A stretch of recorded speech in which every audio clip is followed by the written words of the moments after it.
Welcome to the Town of Corte Madera Planning Commission for Tuesday, May 27th.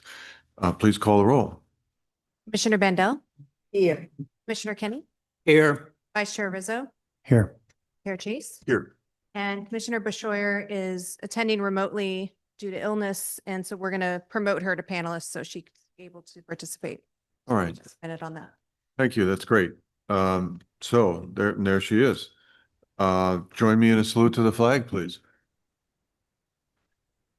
I pledge allegiance to the flag of the United States of America, to the republic for which it stands, one nation under God, God, with liberty and justice. and justice for all.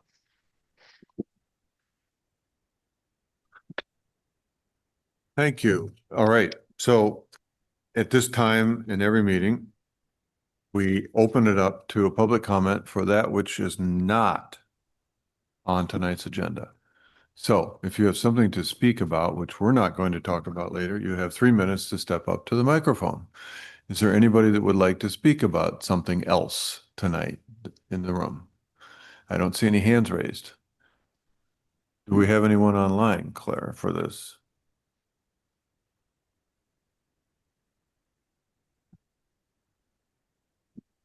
No hands raised online. All right, so then we'll close that section of the meeting that deals with public comment that's not on tonight's agenda. So we're going to get to the main act here right away. So tonight we have a continued hearing. This is 800 Corte Madera Avenue, a design review application PL 24-0048 and variance application PL 25-0016 to allow a second driveway at 800 Corte Madera Avenue. This includes retaining walls exceeding 3 feet in height within the required rear setback, and that is the reason for the variance. So before we get started, I just want to lay out that tonight we're going to hear from staff report, and then we're going to ask questions of staff from up here. Then we'll have a presentation from the applicant and questions to the applicant.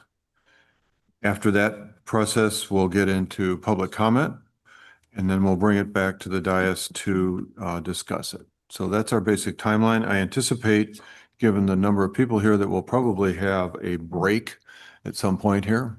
So that'll probably come after public comment, but I don't know how long this will take to get there. So let's see what happens and transpires. So who's going to start over here? We'll start. Okay, Martha, thank you. Good evening, Chair Chase, members of the commission, and members of the public. This evening, you will be considering a design review and variance application for a project at 800 Corte Madera Avenue. And the project includes retaining walls exceeding 3 feet in height in the rear yard setback. The Planning Commission held a public hearing on April 8th, and the commission continued the hearing to tonight. The staff presentation will include a bit of background information, but most of it will focus on changes that have occurred since the last hearing in April. And a bit of housekeeping issues. We did receive additional public comments and also information from the applicant after the agenda was published. That information has been posted to the town's website. It's been provided to the commission on the dais, and also there are copies in the back of the room as well. There were some public comments that were received prior to the agenda being published, and those are included as attachment 5 to the staff report.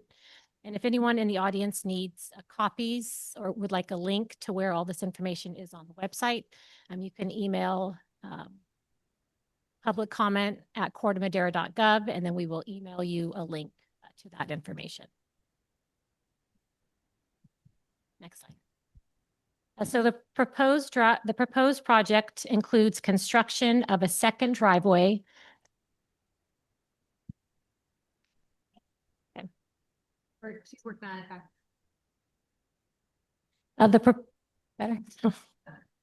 The project includes a construction of a proposed driveway in the northern portion of the property. This driveway would result in a 0.5% increase to existing lot coverage. The existing lot coverage is approximately 3.5%, and the driveway would increase that to 4%. And in the R1C zoning district, any new lot coverage requires approval of a design review. The project also includes retaining walls that range in height from 1/2 foot to 12 feet, 5 inches. It also includes improvements such as an entry gate, grading, drainage improvements, and lighting. The removal of 47 trees would be necessary to facilitate the construction of the proposed driveway. Of these, 22 are permit-sized trees, and a permit-sized tree has a circumference of 50 inches or more, a circumference of 50 inches or more at breast height. 30 of the trees proposed to be removed are bay laurel trees, which are a fire-prone tree in the tree ordinance. The project would also include the replacement planting of 32 trees on the site.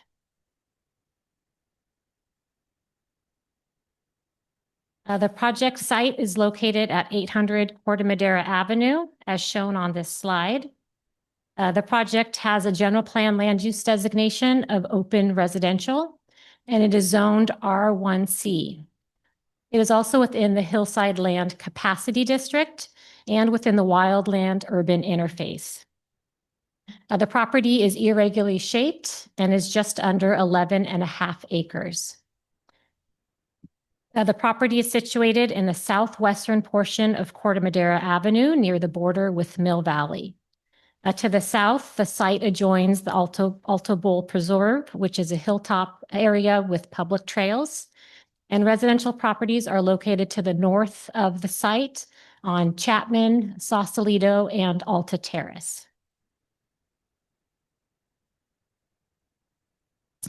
The site is developed with an approximate 6,400 square foot single-family residence that was built in the early 2000s. And there are also a variety of other accessory structures on the site.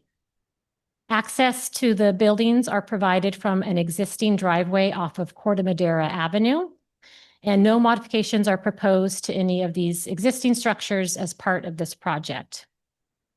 And the additional driveway would not facilitate any additional development beyond what is allowed by the municipal code. And the site plan shows the proposed location of the driveway hatched in the black square.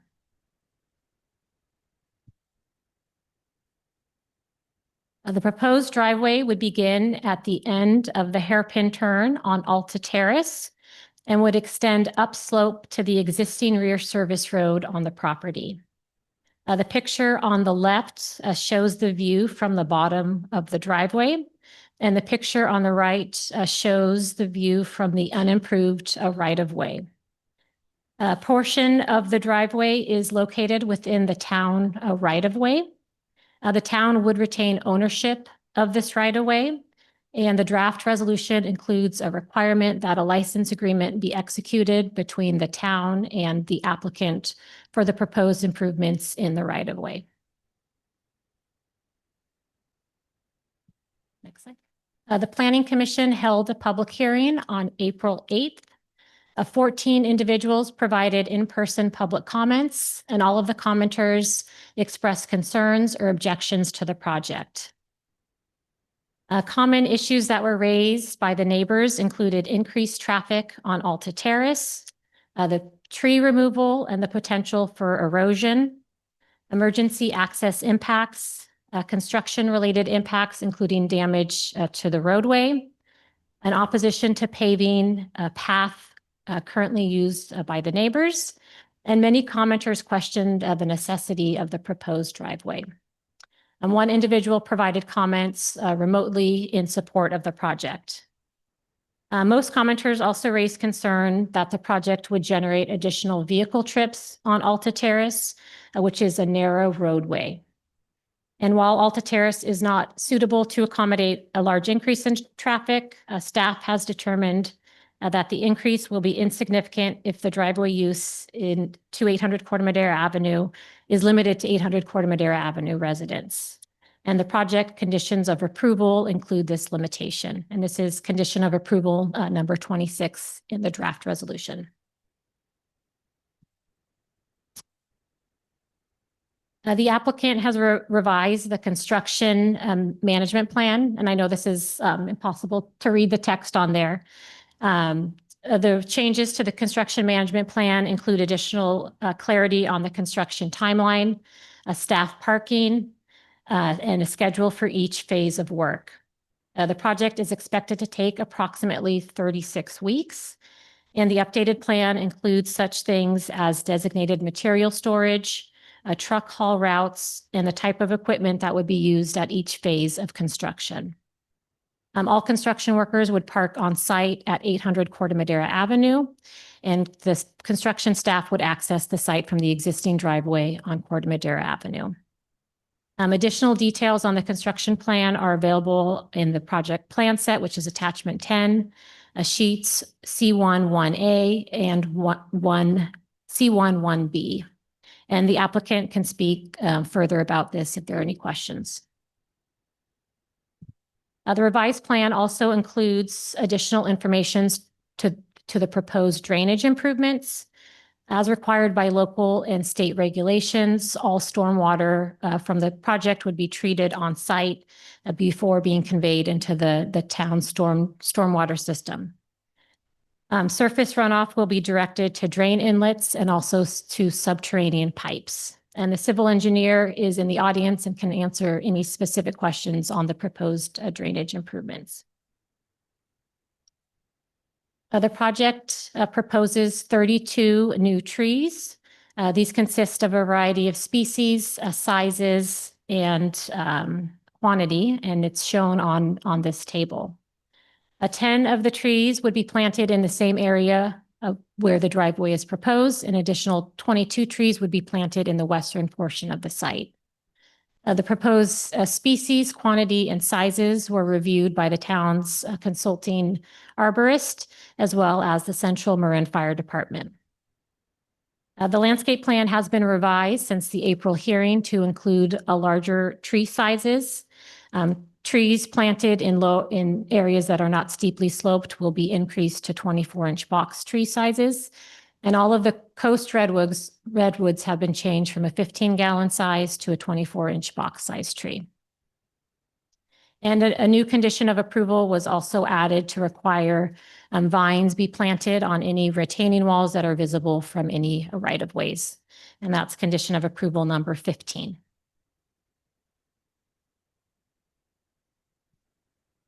As stated by Fire Chief Ruben Martin, the proposed driveway will improve the fire department's emergency access to the project site. The project was reviewed by the Central Marin Fire Department. Several modifications were made to the original design in response to comments by the fire department. The project is designed to meet fire department's emergency access standards, and this relates to such things as gradient and also width. The proposed driveway would enable a more direct access to the forested portion of the property, and it also could serve as an emergency evacuation in the event of a natural disaster. And staff is recommending that the license agreement include this stipulation. The applicant held a neighborhood meeting on May 22nd. The meeting was attended by 6 members of the applicant team and by 15 neighbors.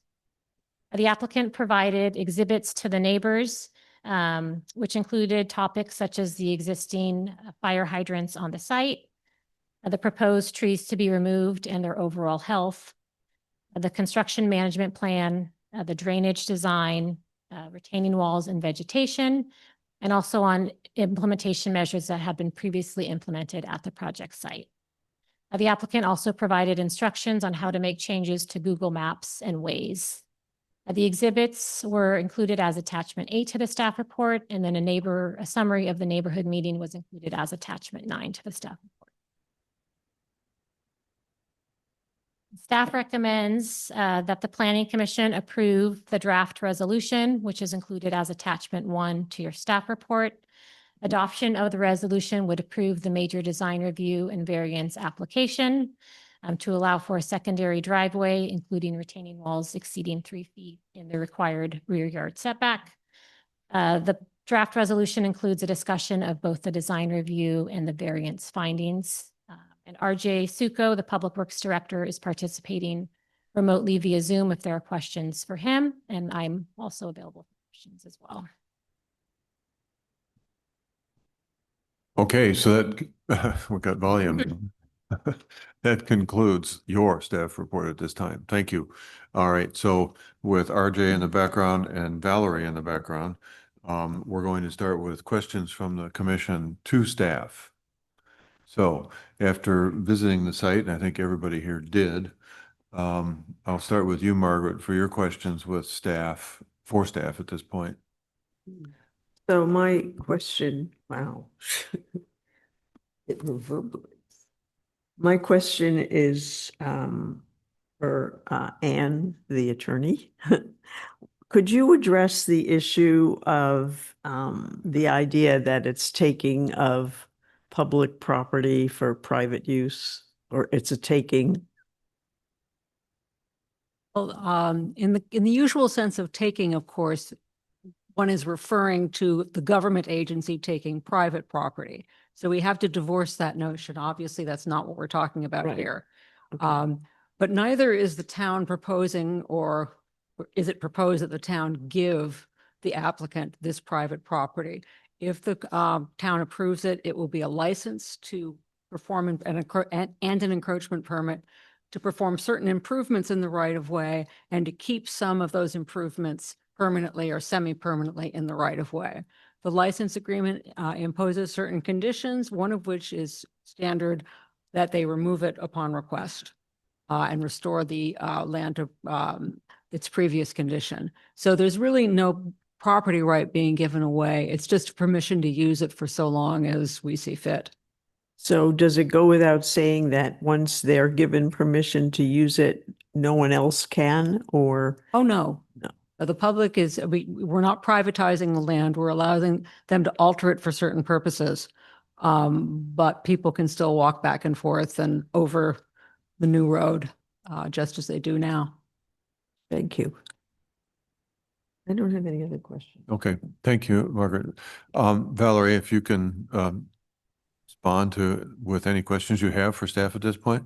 I don't have any questions to staff. Okay, then I'll turn to my right here to Mr. Kenny. Thank you. Does the project under CEQA require review for steep slopes, given that the slopes average 52%? I remember we had a review of a project, a 2-building project on steep land, and at the time we were told that because it's steep land, a CEQA review would be required. So that is an unusual circumstance in some cases. The most recent case, certainly California Supreme Court case on that, found that in that instance, and it was a very similarly steep piece of property, it was not an unusual circumstance. In this case, you can debate whether it's an unusual circumstance, but the steepness doesn't seem to be causing any environmental impacts that would not otherwise occur. So we think it qualifies for the exemption. You're saying it falls under exemption because there's no environmental impact? Because the special circumstances are not going to cause environmental impacts. So removing trees, moving earth heavily, that's not considered an impact. Not due to unusual circumstances. Anytime, if you decide to allow the driveway, anytime you allow a driveway, you end up moving dirt, particularly if it's on a hill, and removing trees. The staff report indicated that there wasn't the possibility for additional development of the property, whether it's this owner or future owner. Could the property be subdivided?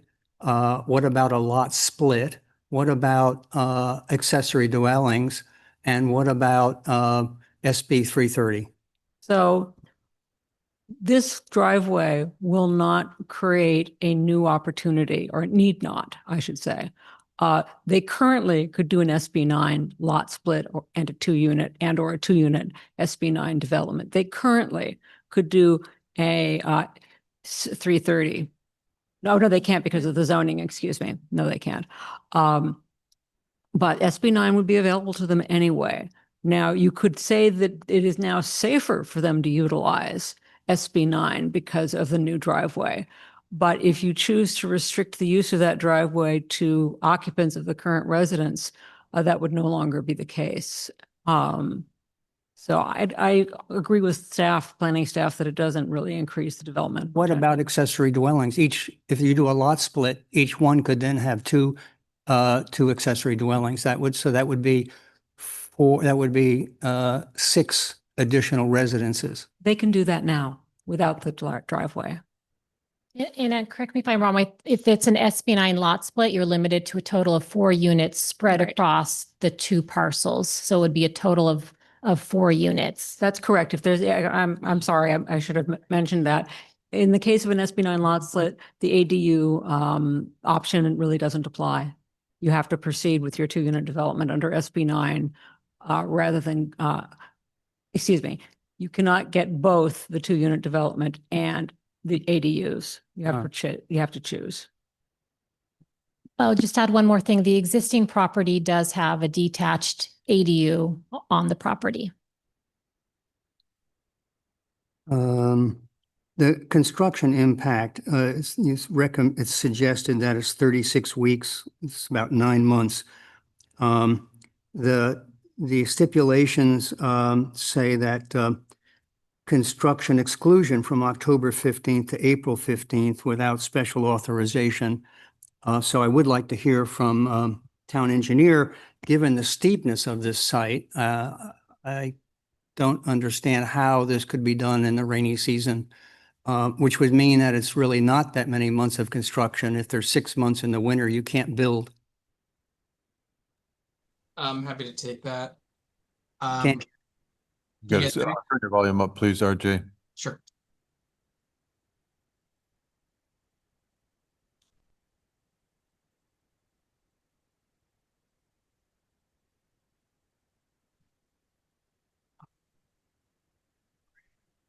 Is that any better?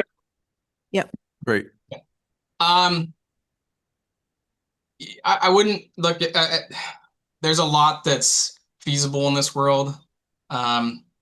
There's parts of the nation that receive, rain year round. It really depends on how they propose to do that. And that really will entail whether we can allow it in some part of the wet weather. We do often allow construction at times in wet weather. Someone wants to put a pool, as long as they have a plan that's appropriate. And they have all the qualified people involved. We will often allow it. It is case by case and based on their plan that they submit. And so we would need to see that, and we would also likely require supervised grading, which we would have our own geotechnical consultant out there monitoring the work, given the scale of the volume. But really it comes down to the applicant submitting a competent plan for us to start that conversation. If there were a significant mudslide during that season, a damaged property that's below here or damaged the town road, who's responsible for that? I don't want to speak in specificity. I'm not an attorney that started getting the legal world, but yeah, in general, damage caused by one private party and causes damage on another entity, whether public or private, they are potentially liable. Well, would the property damaged have to sue them to get restitution? I'm going to defer to our town attorney or our assistant town attorney. As I believe is the case, the conditions of approval. Sorry. If, as I believe is the case, Yeah. how about now? I'm closer to the mic. Does that better? Okay. So if the conditions of approval require a bond, which I believe they do, you generally do not have to litigate against a bond company. We could, and I'm not sure if we do, RJ might know, also require insurance for damage to our right-of-way, which again, when you go to an insurance company with a claim, you typically don't have to litigate against them. The Alta Bowl Open Space Preserve is home to the northern spotted owl, a threatened species.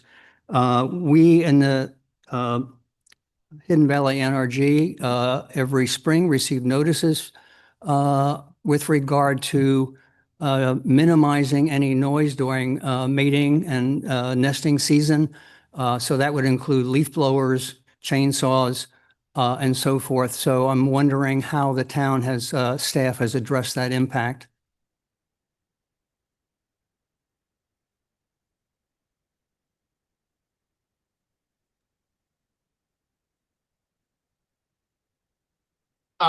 So something I want to just clarify, and maybe it's not the exact response, but the CEQA process is separate from what we call regulatory permitting process.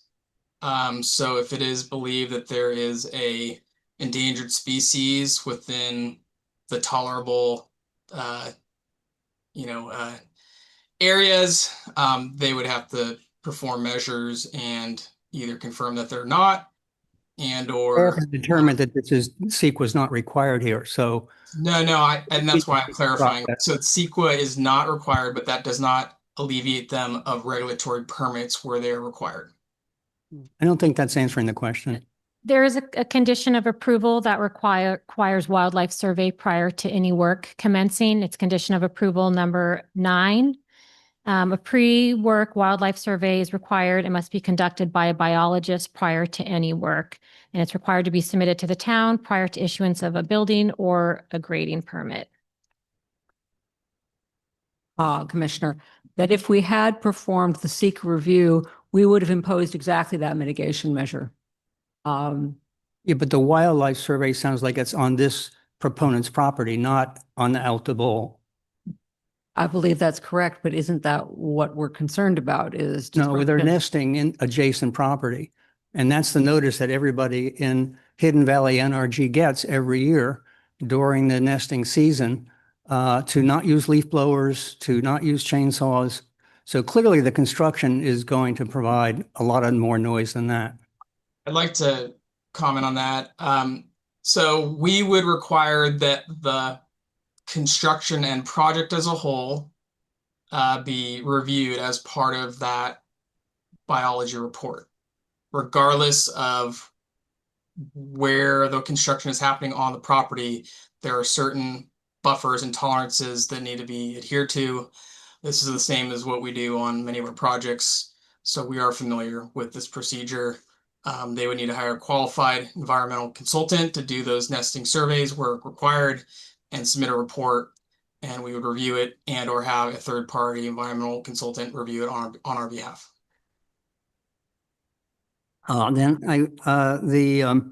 There's 10 new trees being planted in the disturbed area. Is it not possible to, other trees that are being replaced are somewhere else on the property? Is it not possible to put them in the disturbed area?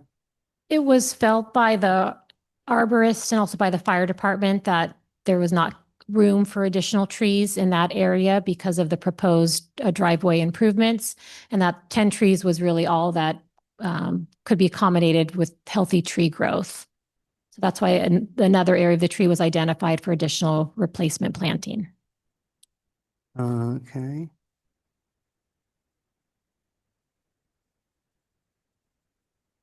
On the plan that, and I'm not sure this was on the previous set of plans, but there's a fire safe marin zone, which is outside the retaining walls. How is that to be landscaped? The landscape plan doesn't say. I'll defer to the applicant on that question. And the level spreaders to handle the storm drainage go outside the designated construction zone by quite a bit. Yet there's no description of any vegetation or grading disturbance required in order to install those. I will also defer to the applicant on the drainage improvements.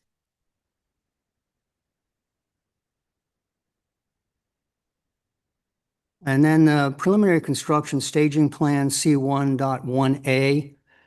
shows using the town-owned road or right-of-way for construction staging, if I'm reading the plans properly, with significant widening of that area. There's no, so is there going to be a temporary license issued for that? It's not in the conditions. And also, what are the terms for the restoration of that area? Any storage of materials in the town right of way requires an encroachment permit, which is a permit that's reviewed by the Public Works Department. So RJ can probably speak better to it than I can, but things would be required to be replaced to the pre-construction, how it existed before construction. Also, it seems to me, given the plan, that there'll be some additional tree removal in that area because there has to be a turnaround at the end. And that doesn't seem to be identified in the proposal information. The applicant has not indicated that additional tree removal would be required. If it is, it would be evaluated by the town.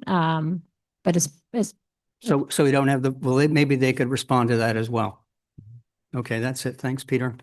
Okay, if I might just glom on to what Dan is asking RJ about the the water management plan that goes in place.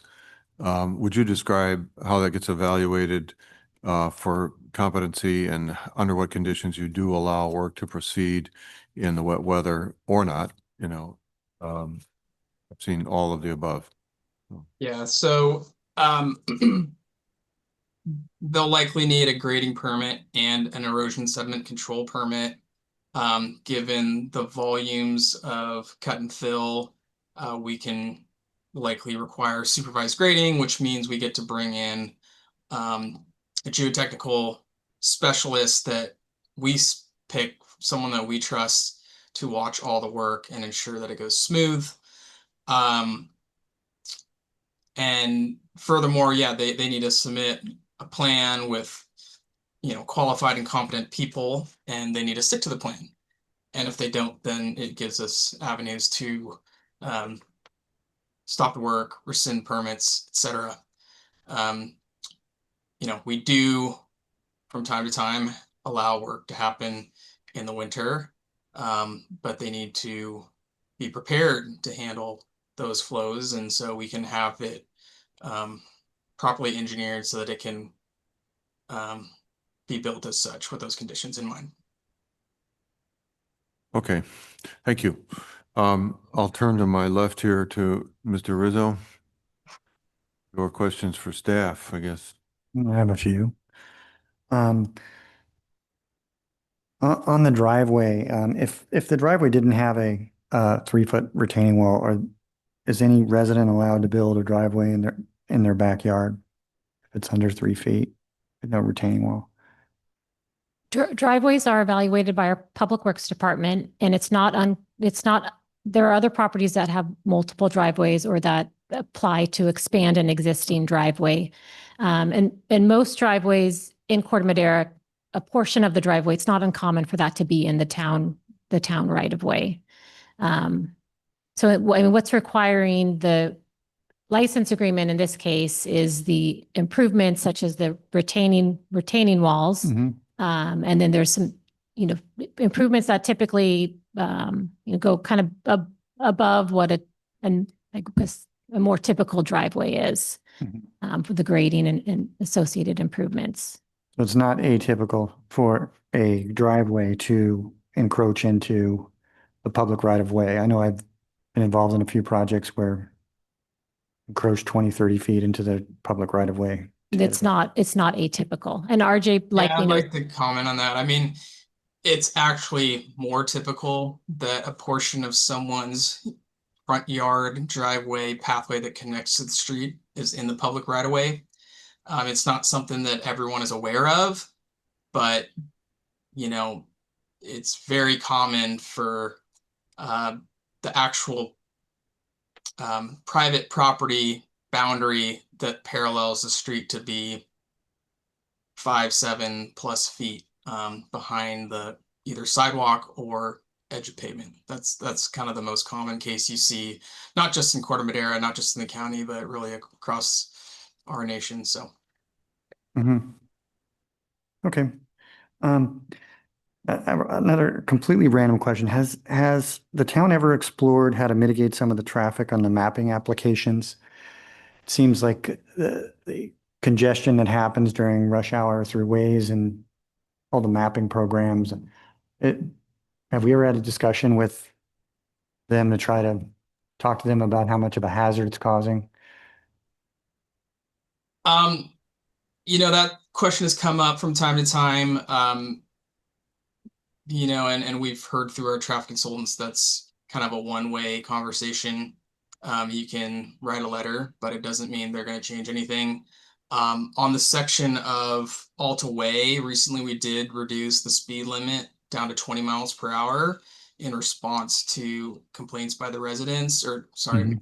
complaints in general from, presumably the residents about traffic speeding through. And so we're doing what we can in response to that, but we'll continue to monitor.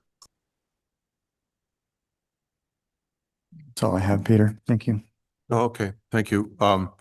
In the document, it shows how the applicant has created a process for complaining to Waze and Google Maps, right? Power to them. I wanted to ask staff, what you just answered about driveways in the right of way. It's not atypical. That's clear, how often that does occur. It's a necessary thing. Anything else you want to say about that to get from street to parcel, you have to cross right of way, and that occurs in a variety of circumstances. Correct. And it's also not atypical for the town to enter into license agreements with homeowners for improvements in the right of way. I checked with our public works team, and in the last 10 years, the town has executed 50 license agreements. So it is, it's fairly common. All right, thank you. And I'll say of those license agreements, it's usually when we see something that we view as a potential hazard. So if someone wants to put stairs from their front door down to the street and the stairs are on the right of way, we view, for instance, stairs as a potential liability concern. We view retaining walls that could be an obstruction to traffic in the same way. But things like standard driveways and sidewalks, we generally, if it's just those things, we generally do not require a license agreement. To give All you a right, sense of the numbers that we're talking about. I wanted to ask about the Sausalito Street properties, and in the document from the owner's rep showing contact responses, three properties responded to in the neighborhood outreach. A number did not. They are the properties at the very end of Sausalito. I'm just not sure which of these numbers apply to the parcels and their responses. There's at the end of the cul-de-sac of the so-called Corte Madera property, there's a property that would ostensibly have access to creating their own driveway, or a couple more properties in there.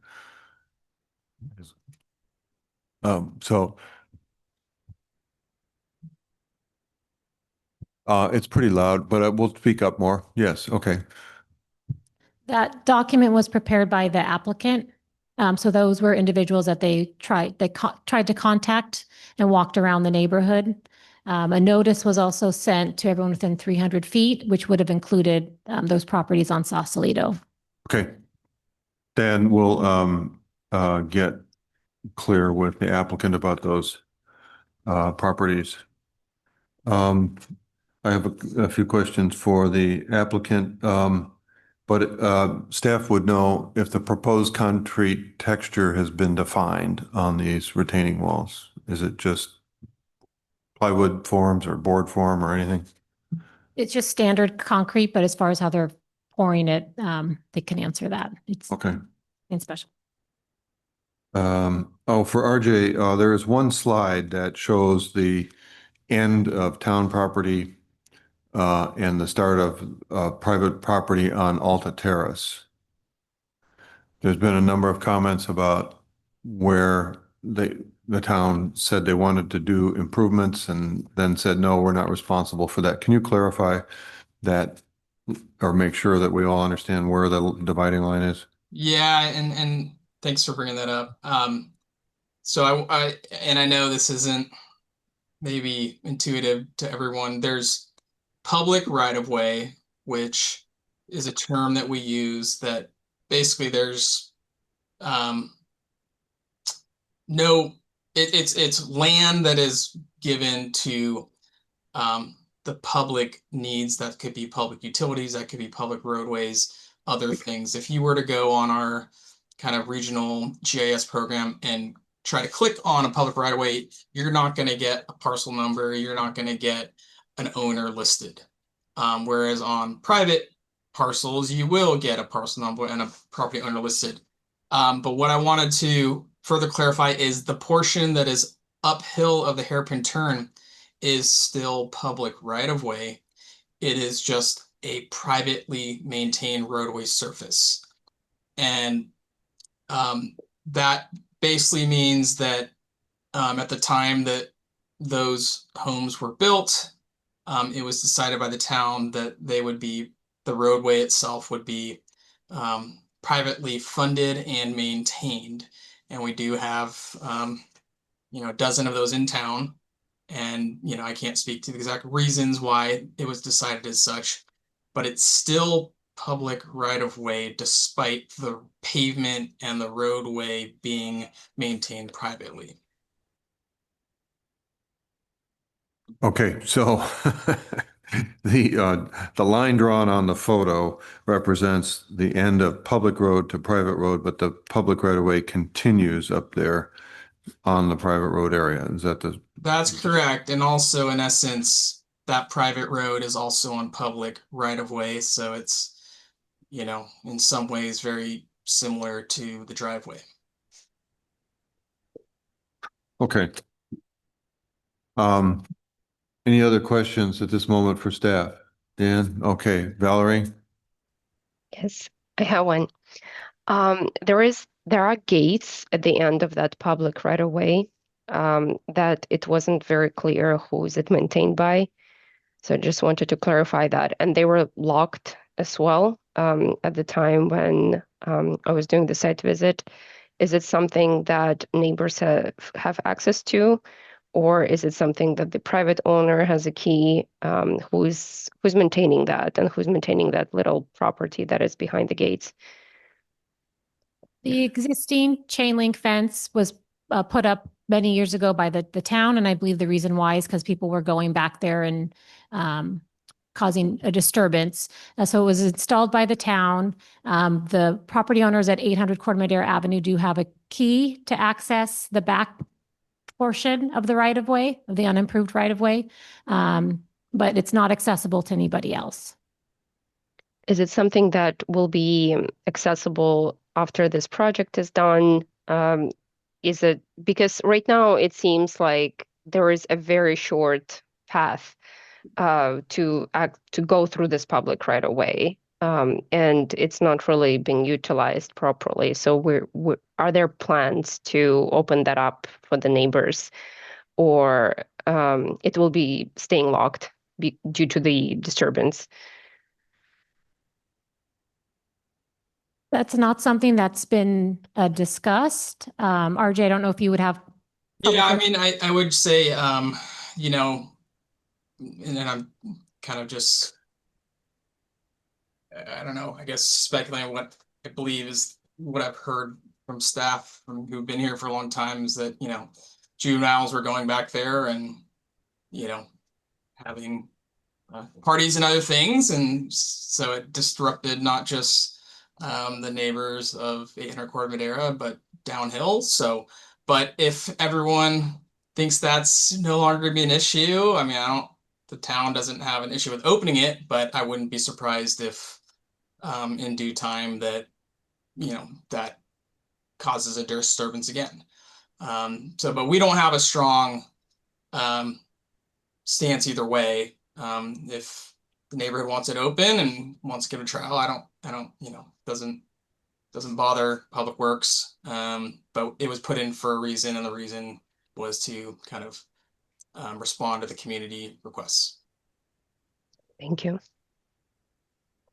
All right, so in short, may I say, and correct me if I'm wrong, it's sort of appurtenant to this discussion. It's not really a part of it, but is that fair to say over here to staff? Right. All right. Thank you. So now, without further questions from the commission, we'll turn to the applicant to go ahead and make their presentation. And I see Mr. Kenning is getting up to make his presentation.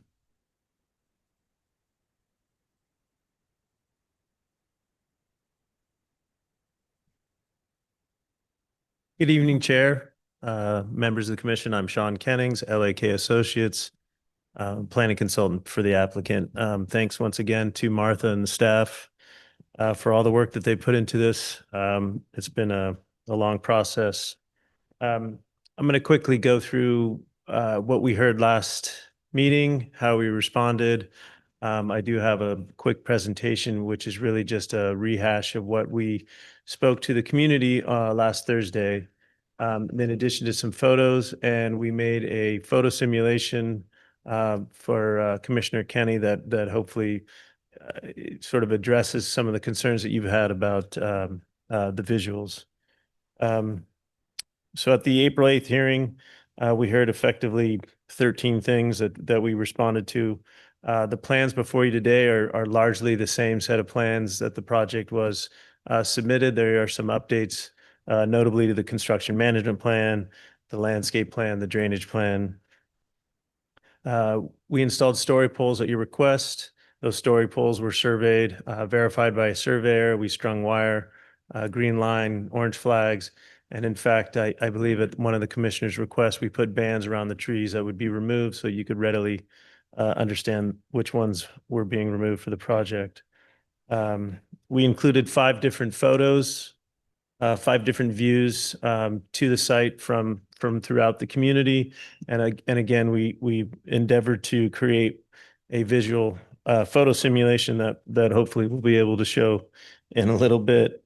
The construction management plan, as we discussed, we included that in the set. We included more detailed responses, more explanation about timing, about the durations of certain phases.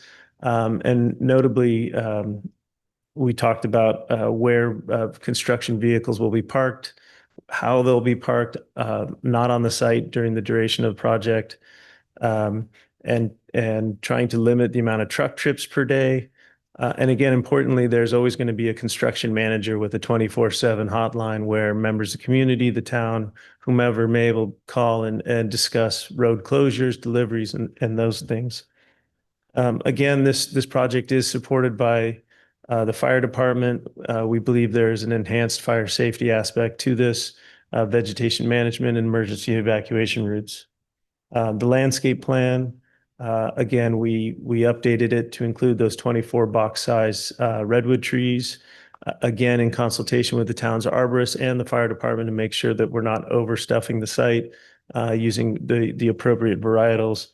And I'll note that one of the commissioners talked about the hatched landscape revegetation area on the plan. That would be the area where those creeping vines or hanging vines would go. Again, those would be in consultation with the town.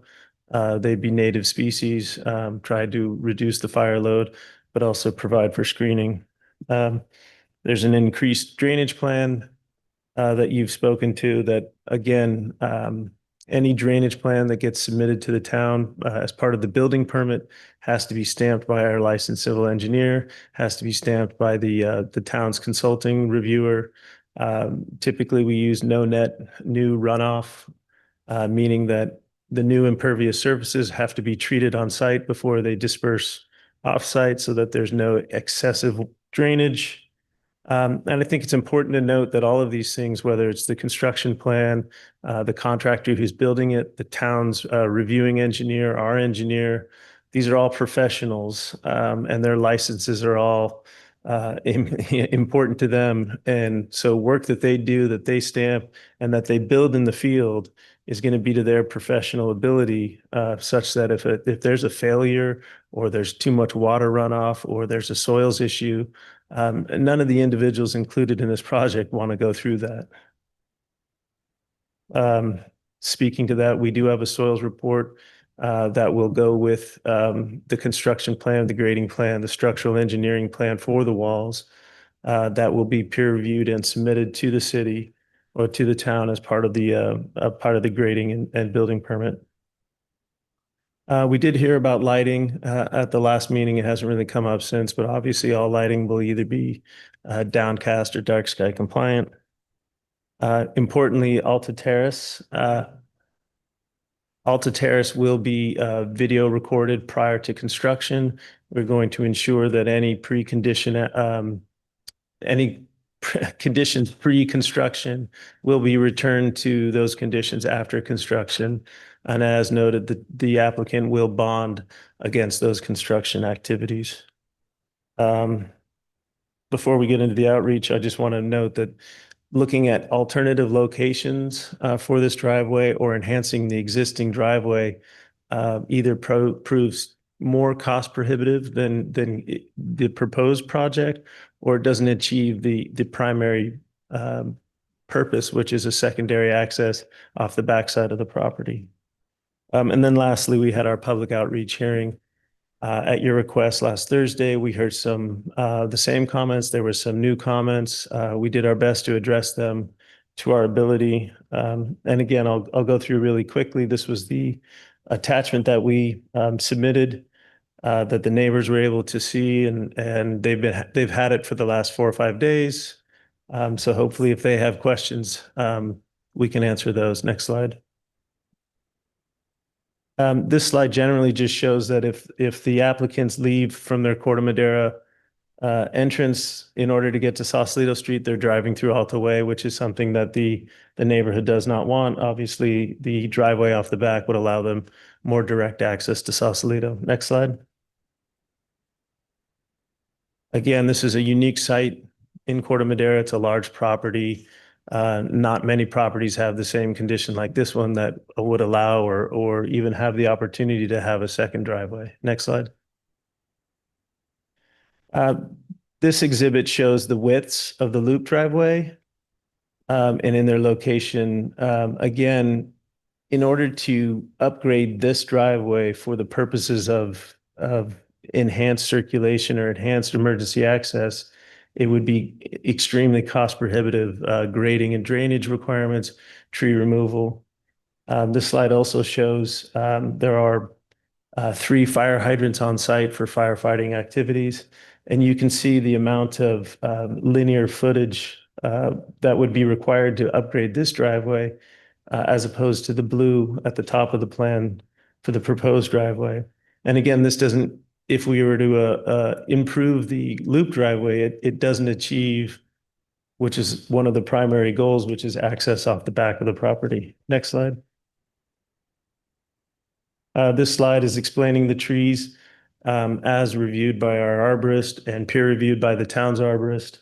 You can see that the majority of these trees are in poor health. Next slide. Again, this is just a description of those trees, where they're located, what types of trees. Next slide.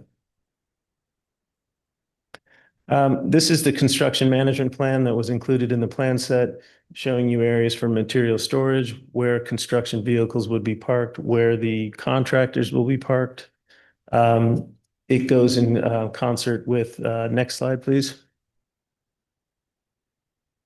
This is the more detailed construction management plan explaining the different phases, the different parts of the project, when trucks would be coming, what types of equipment would be used.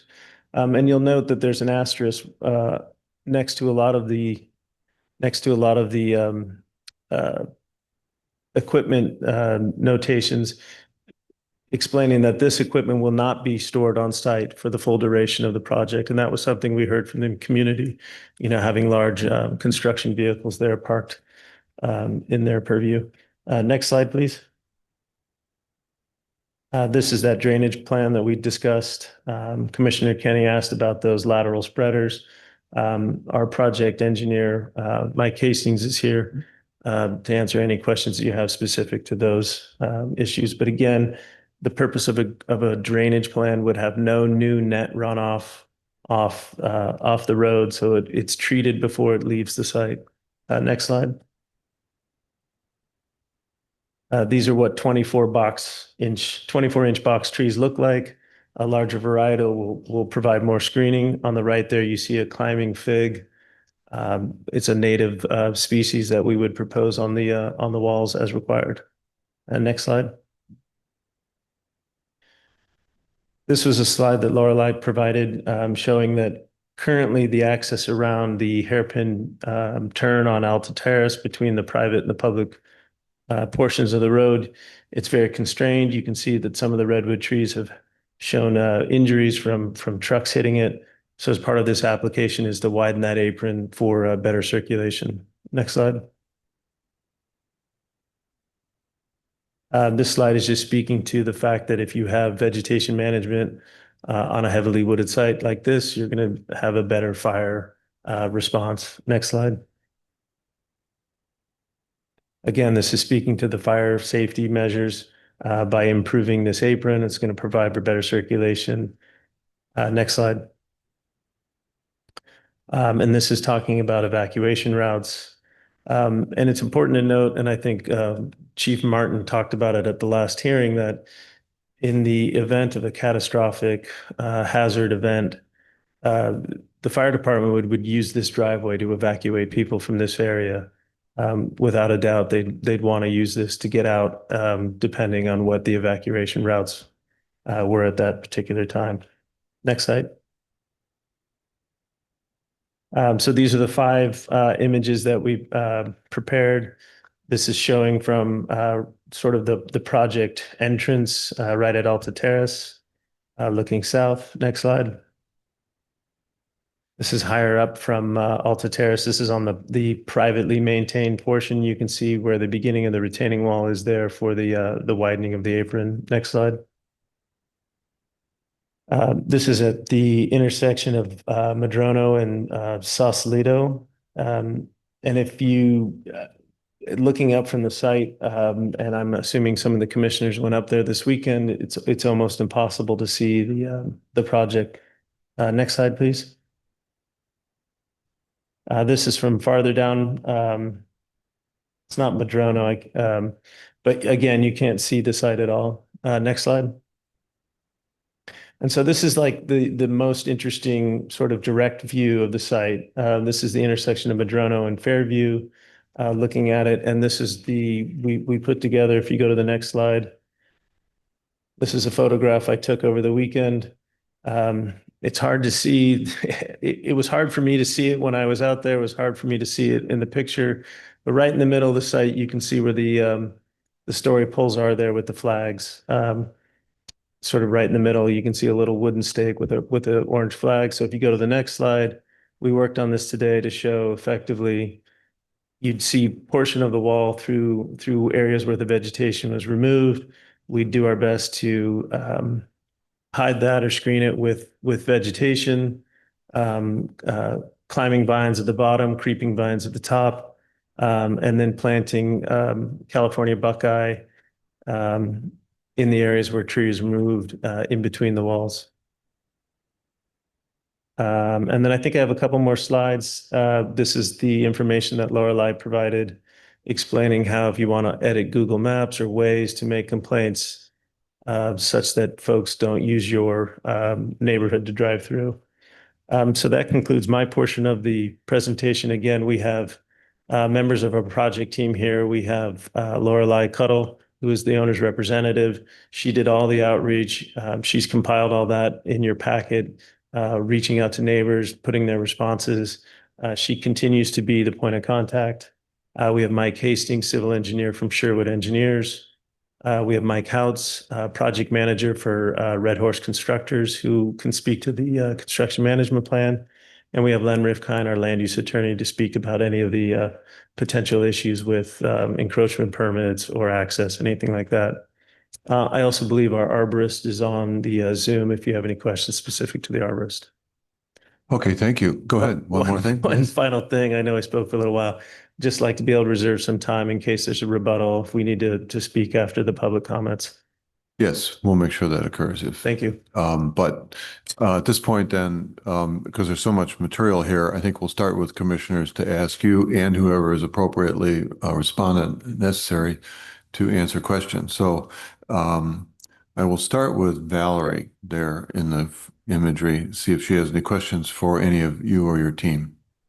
Yes, I would like to hear a little bit more about the erosion plan. It seems there is a lot of digging of the soil that will be happening, as well as the pavement and retaining walls that will create its own system. And you're also removing existing trees that, yes, they are perhaps in a fair or poor health, but their root system perhaps holding the hill from the potential erosion. How are you going to remediate that? Is that a question for your civil, or do you want to start and let the civil jump I'll in? start, and then I think Mike can come up here and speak to it. As I started my presentation again, anytime you have a project, a single family home, a driveway, a large project, you have a whole host of individuals who are working on it. They are registered professionals. Their job is to ensure that what they are proposing and able to construct is something that is compliant with California building codes, state and local codes. So there is a soils report.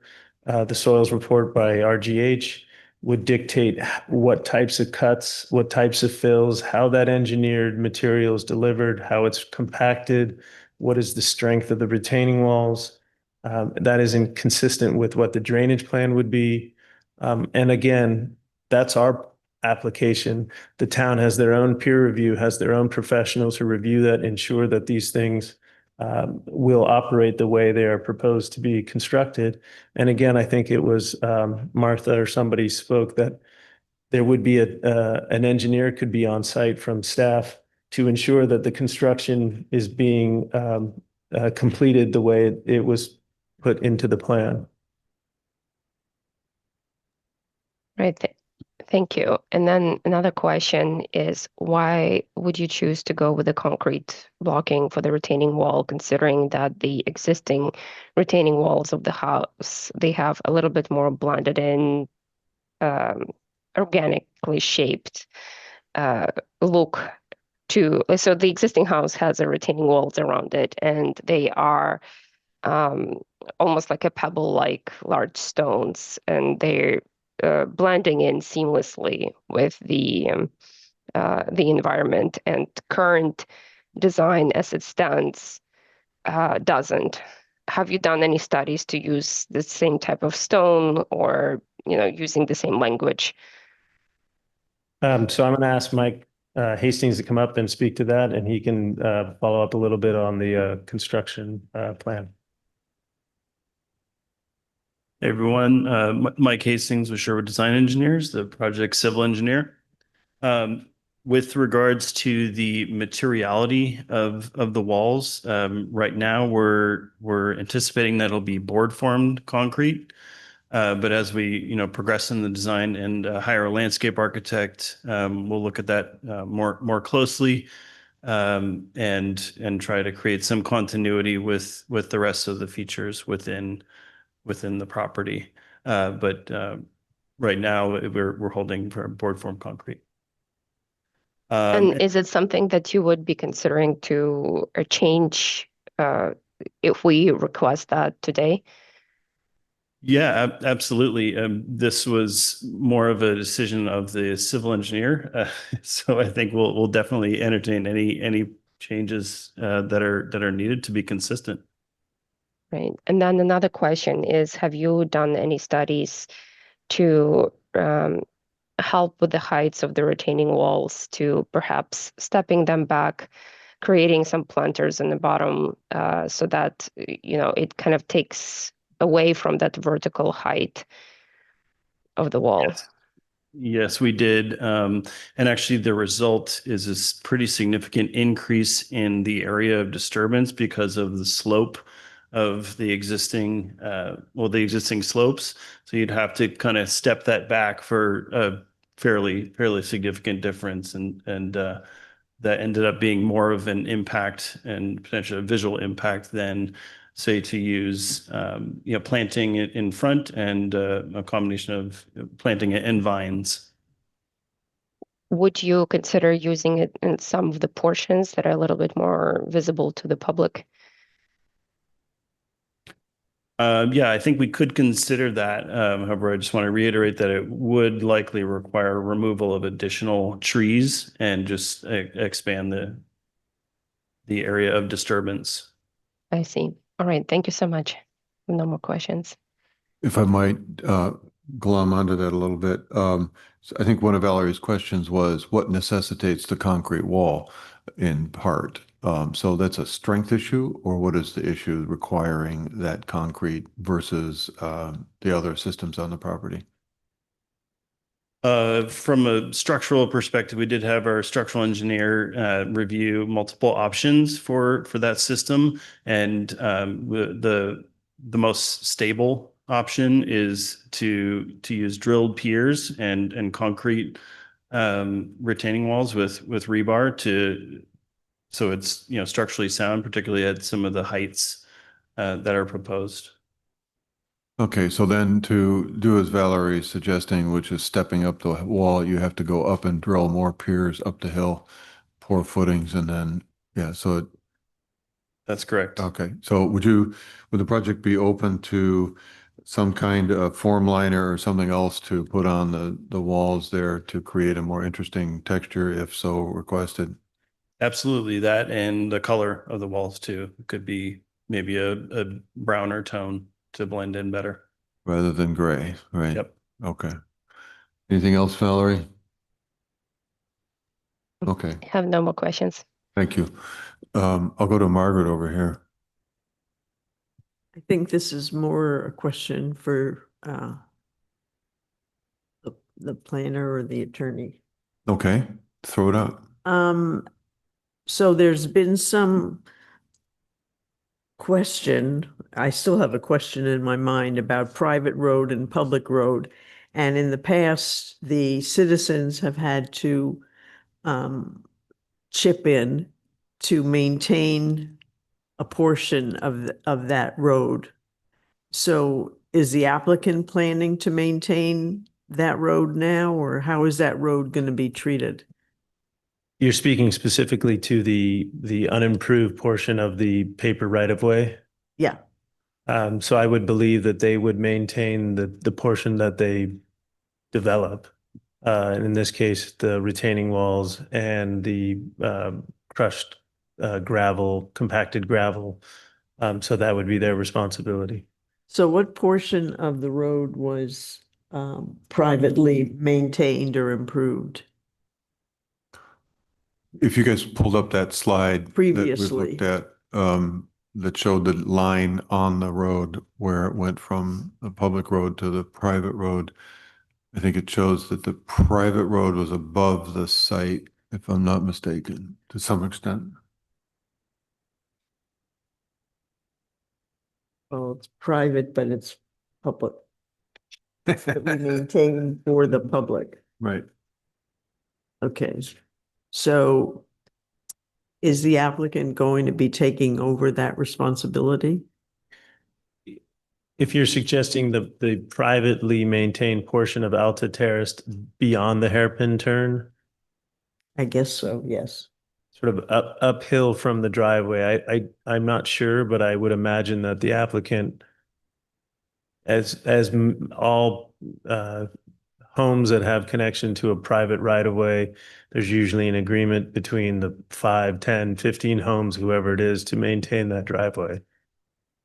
And so they'll be chipping in with the rest of the community there? So you can see on the graphic there in the lower right-hand corner where the division between the publicly maintained portion and the privately maintained portion. Mhm. So I suspect that the applicant's responsibility would be to make sure that that portion uphill from that line is in proper maintenance and would work with the neighbors on that portion of the road. Okay.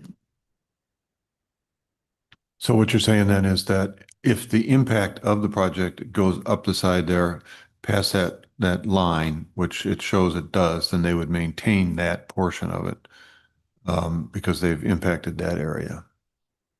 That and they would be videotaping the rest of Alta Yeah. Terrace, and I believe Alta Way and Sausalito, and maintaining any impacts, whether it's from a construction vehicle or a private person. I don't know what the impacts would be, but obviously if there's some sort of disturbance, they would bond it before their application so that to Commissioner Kenny's point, if there's an accident or some kind of active a hazard or whatever, that they would be on the hook to fix that.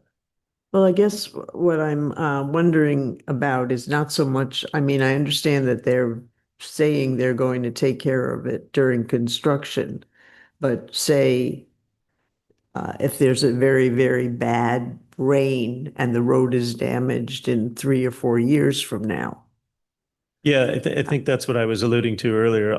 Any portions of the privately maintained portion of Alta Terrace that the applicant uses for this project, they would cooperate with the rest of the neighbors to make sure that they maintain that portion. In addition to the portions of the paper right of way that they will be improving, they will be maintaining that as well. Okay, and so I'm assuming that there'll be some way for the applicant to be in communication with the rest of the community after the project is completed. If for Is the there going to record, be an open communication going on? the record, my name is Len Rifkind Law and Mediation, and I represent the applicant as well. I want to be very clear to answer your question. Whatever portion of the paved portion of Alta Terrace that the applicant is going to use, they will absolutely pay their pro rata share with whatever the other neighbors are. And you ask, how is that going to happen? Well, they're property owners there, and they have an owner's representative who's here, Lorelei, and she's readily available. Her phone number is known to all the neighbors, and they will be good neighbors and participate. As to the portion of the paper road that we've been talking about, approximately 100 feet of crushed gravel from the edge of Alta Terrace to the beginning of the driveway, they're going to maintain that 100% themselves. Right, I understand. Even though the public is going to have access to walk over it. So that's how it would work: access, payment, communication. And is there going to be an agent on site all the time for people to communicate with? Yes. Well, first of all, Lorelei works full time, and there's going to be a 24/7 phone tree. Okay. So there's a number that anyone can call. And so there will always be a live person to answer that and respond, particularly in an emergency. And that's how, for example, the gate that's at the beginning of the new driveway, there's a knockbox. So the fire department or any emergency vehicles, they of course have access to the key. But if there was an evacuation order, because people are fleeing for their lives, we're not saving buildings, we're saving lives at that point. Of course, the driveway is readily available. And again, that same 24/7 phone line would be available that someone would be able to call, and that gate could be opened remotely if no one was around. I hope that answers your question. Yes, thank you. Anything else? Okay, all right, thank you. Mr. Kenny? Yeah, the few questions I had, the lateral spreaders, there's no indication, and they're quite significant beyond the limit of work. There's no indication of what disturbance of ground or trees will happen there. So the level spreaders are going to be located in areas where there's no trees. So the water will be piped, will be collected in inlets along the driveway in a number of locations to split up the flows and disperse it.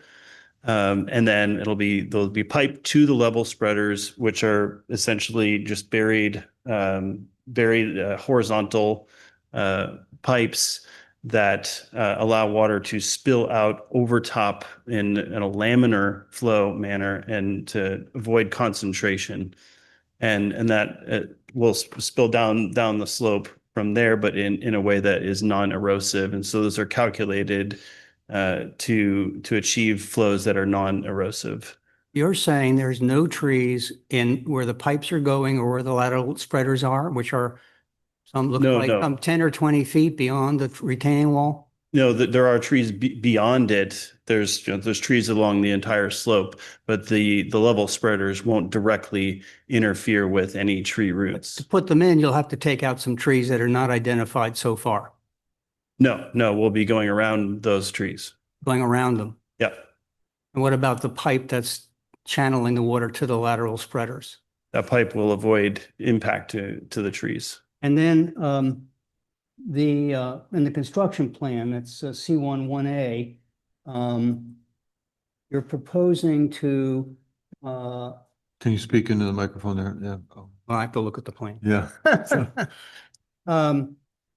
To cover what is now a grassy sort of pedestrian area with gravel suitable for dump trucks and dig into the turnaround to make it wider on the applicant's property, but you haven't identified what is being removed there and how, given the grades, you're going to stabilize that area.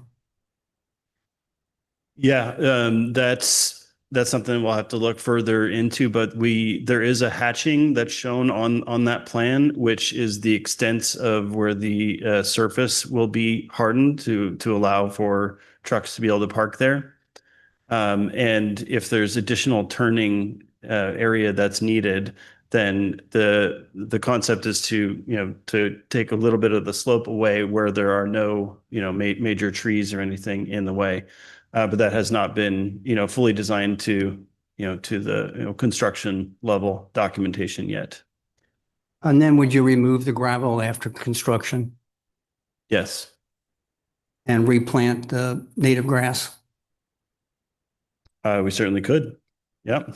Didn't think about that. Thank you. So it would be good to identify what those construction impacts of that temporary use of town land. Okay.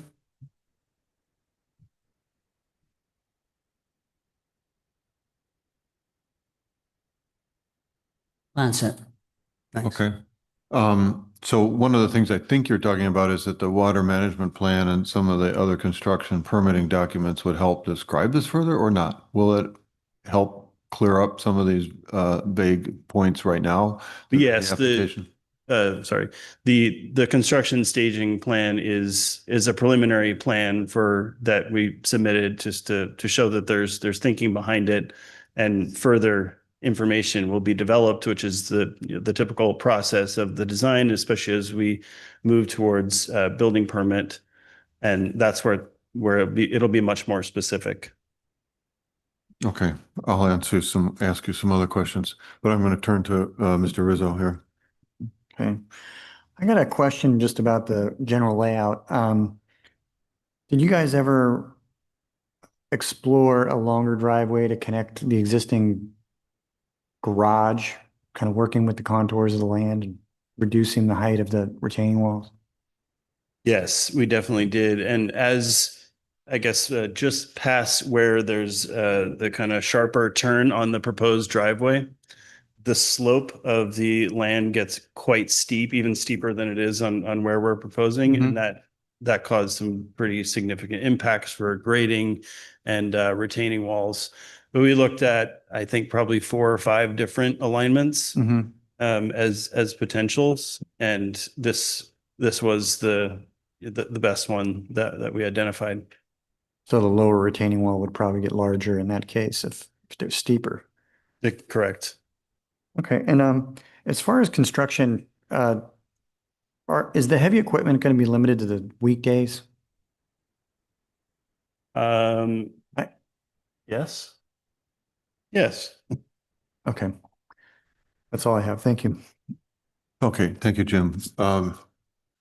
Couple of questions for you, with regard to what Dan was asking about the roadway, the temporary roadway.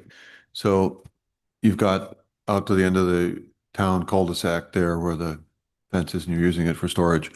And you're going to harden that area to allow for construction, parking and so forth. And the idea then is that it gets completely scraped back and then restored to a soft surface. Is that correct? Yes. Correct. Has anybody considered doing a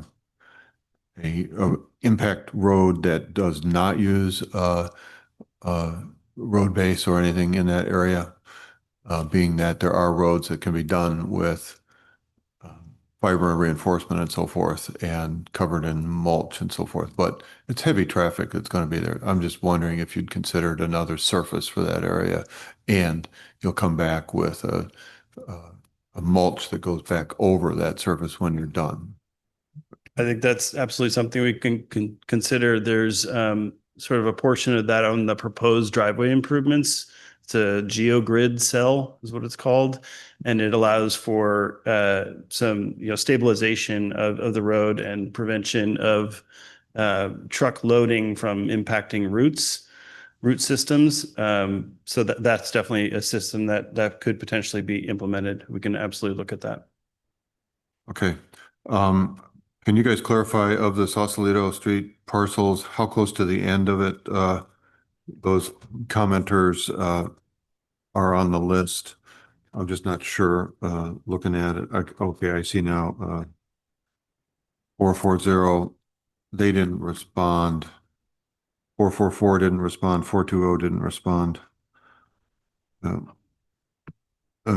Okay. Okay, we'll get you a chance. Okay. They're not. Oh, I see 437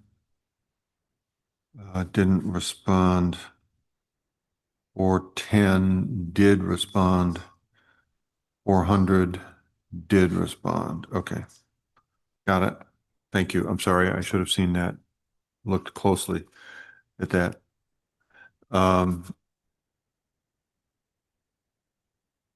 So then, I think that that really does it for this moment. I think it's time for us to sit down and listen to public comment on this. So it's 8:30. We'll get started on this. Oh, of course. Yeah.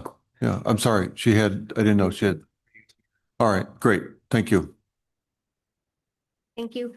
Yeah, so after. Can you talk into the microphone? Thank Sorry, you. thank you. After meeting Judith, I returned the next day with meeting invites. Originally, we had a one-page letter that I was going to go door to door. And then after speaking with Judith, realized that most of the people on that street were well aware of the project. And I left a folder with Judith and told her I would return the next day with a new cover page for the one-page letter, in which I put on everyone's mailbox and between their flag and their mailbox. Okay. Thank you. Okay. All right. Go ahead, Dan. Yeah, relative to construction, time of day, day of week, I'm a little confused because the conditions say construction can occur on Saturday and Sunday, and it also starts at 7 a.m. But I thought your answer to Peter was that there wouldn't be any heavy equipment on weekends. That was to Jim. Yes. So they're saying they would accede to not using any heavy equipment on Saturdays and Sundays. That's what he's saying. What about no construction on Saturday and Sundays? When the weekend question was raised, I'm Michael Houts with Red Horse Constructors. When the weekend question was raised, I was considering Saturday only. There's no work allowed on Sunday to my knowledge, and we are allowed, I believe in the ordinance allows 7 a.m. start, at least for mobilization. That would be moving equipment in and out. Saturday, I don't anticipate heavy work to be done, but often deliveries are made and or equipment is changed out for the coming week. That would be the limit. Given the closeness of neighbors, what would be the impact of a later start, like 8? We would consider 8, certainly. Deliveries or vehicles could be pulled up by them, but in terms of running diesel motors and excavators and things of that nature, which make considerable noise, it could be, a limitation could be put on it for 8 a.m. Thank you. All right, thank you. All right, does that conclude everything you guys want to input or respond to? Yes, okay. So let's see, it's 8:30. Let's start with public comment. How many people would like to comment tonight? Okay, well, we'll give you 3 minutes here to make your comment, please. And if you feel like it, please state your name. That would be helpful. And let's keep a 1 or 2 people behind the speaker, please, if you may, so that we just don't lose time to waiting for people who step up. Thank you. Go ahead, Lucinda. I respectfully ask that I not have my 3 minutes start now. I want to correct what was said earlier in the meeting about the meeting that we had in April 8.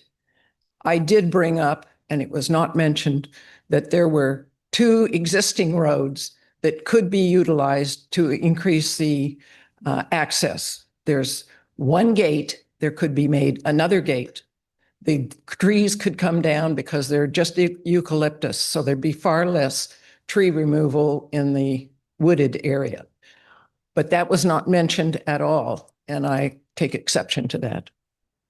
Okay, thank you. Please proceed.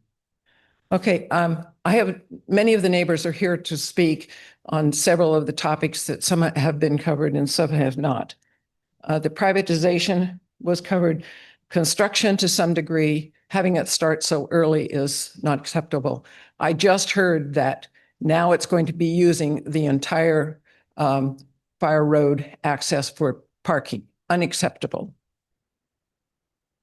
The drainage usage is going to be addressed, but it's already a hill problem because it's coming down the hill, water, and is damaging some of the properties below. This drainage is not going to be satisfactory to accommodate the additional that it's going to stress that it's going to put on what is already draining. Concern about the destabilization of the hill and the traffic is another point that's a concern. The fire department, if we look at what happened with LA, the streets were blocked.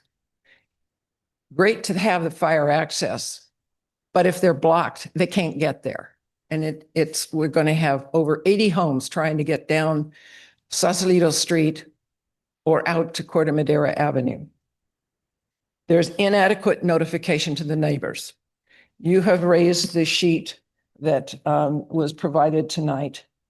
This sheet that I hold up, it has from the, I guess this is how, I don't know how this was prepared, but there were a lot of neighbors down here at the bottom that were not notified.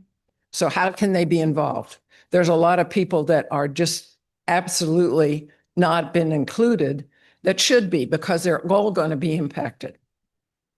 So I think that needs to be resolved, and it's not been resolved here tonight. I have a real problem with the staff report. It makes a recommendation that you commissioners accept this application.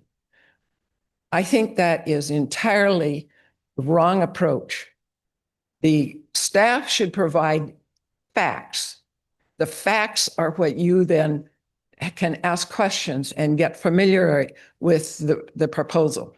But for staff to make a recommendation and then to only give you 3 options at the end as to what you can do with regard to the decision process on this application tonight, there is no denial allowed, or it's not stated anyway.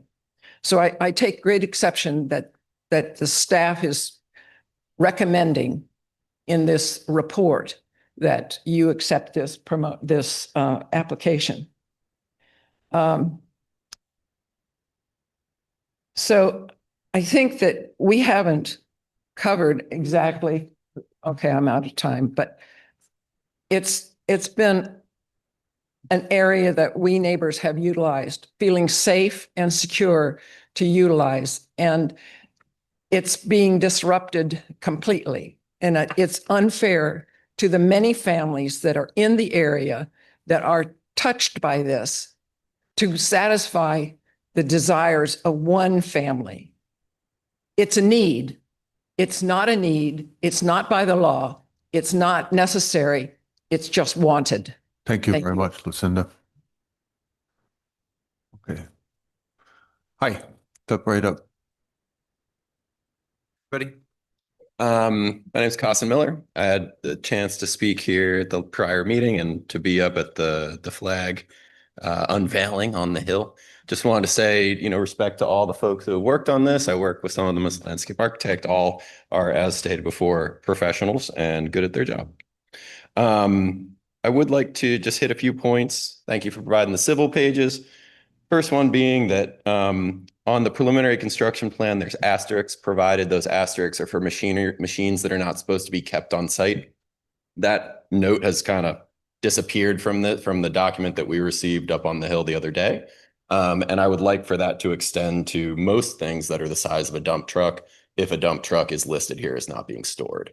But there's lots of stuff on here that's of very, very large size that's not asterisked, and I would like for that to be considered. I was a little bit bummed out by this page, which we hadn't been showed while we were all up there chatting. And that is the one that shows like the 300-foot extension of road base to the very, very back turnaround. And I would like to point out that currently it's not a turnaround. It's only on paper as a turnaround. Where they're showing the road base actually crosses over one of the individual's property lines here. So that probably isn't really a good move on their part. And then additionally, it notes here 800 centimeters of cut, which I don't really understand, because that's almost like 25 feet. If you do the math on, it's like 300 and change inches. So that note should be clarified. Also, there's about 15 feet of grade change between the cut that's shown and the toe of the hill. That's the existing flat area. So it sounds like 15 feet of vertical cut into the hill to create a flat space for the truck turnaround, which could never really be remedied. Like after the fact, you can't put that back. So whether they're pulling up the road base or not is bad. Like, we don't want a bunch of road base there and then a compacted earth sort of scenario after the fact. But my bigger concern is that the stockpile area is shown 4 feet down the hill on the low side, and the truck turnaround shows a 15-foot cut on the upside. So that feels a lot like issues that aren't shown here with retaining walls and runoff from any storm event down into the lower property in the neighborhood. I did want to just note quickly that the level spreaders are fine. We use them all over Corte Madera. To note, though, they are not buried. And you can look at the details on the sheet. Lost it here. C6, that show an above grade option as well as a buried option, but both have the level spreader above grade at the bottom. And if it were buried, it would require probably some trenching and potentially trees and tree roots to be impacted. So I think that there's a variety of issues here that haven't really been talked about. And I just wanted to say that extension of the road feels like it came in real late to this discussion. It's probably a bigger impact almost than the rest of the project. And it's all on public right away. Thank you. All right, thank you very much. Hi, my name is Bill Forbes. First, I wanted to mention, just appreciate what you folks all do, and without compensation, I could never manage it. But I wanted to suggest that some of the material we've heard tonight, I think the impact to the neighborhood has been minimized in an unrealistic way. I understand that the driveway doesn't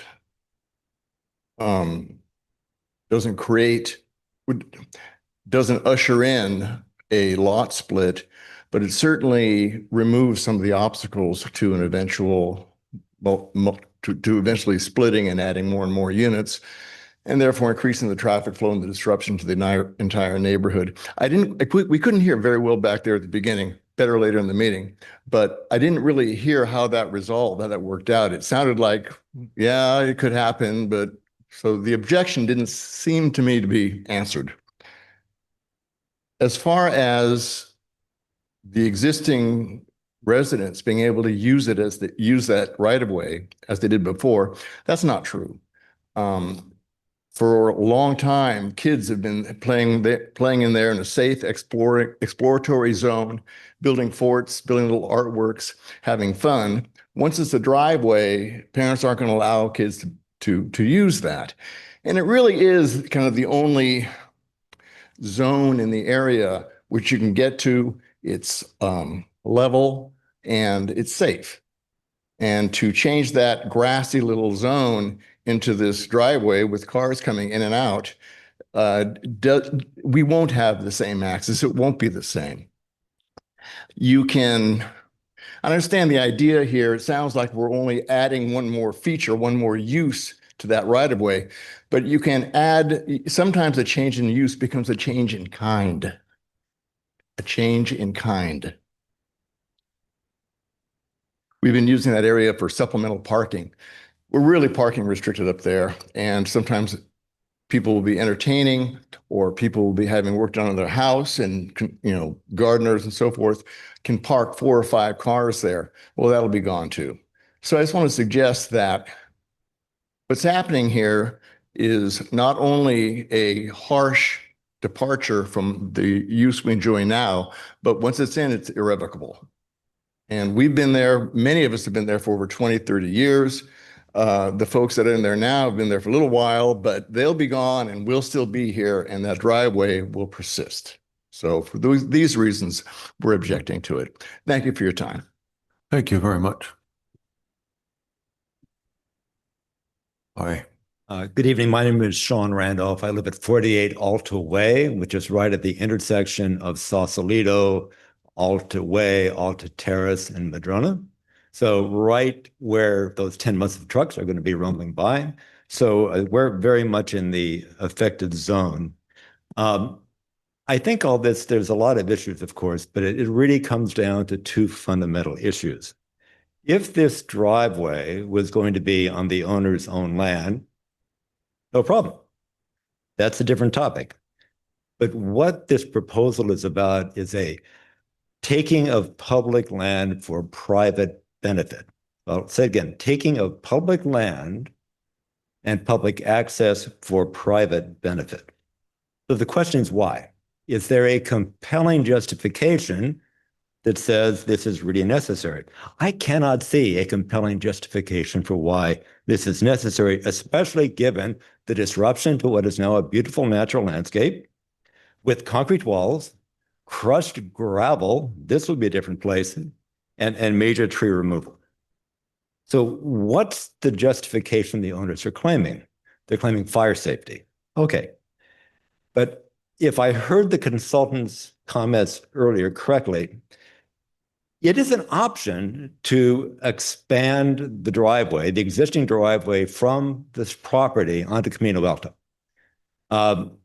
I don't see why the owners can't simply, if they want better egress to Camino Alto, expand the driveway. But we were told, oh, it's too expensive. It's much less expensive to do this than to expand that driveway. I would suggest that is not a concern of ours. It's not a concern of the town of Corte Madera. The owners of this property obviously have the means to do whatever they want. We've all seen pictures of this house. It's a magnificent estate. They can afford to do whatever they want. So I think to say that, oh, it's too expensive to widen the driveway to Camino Alto, we want to build this thing, it just doesn't seem to hold water to me.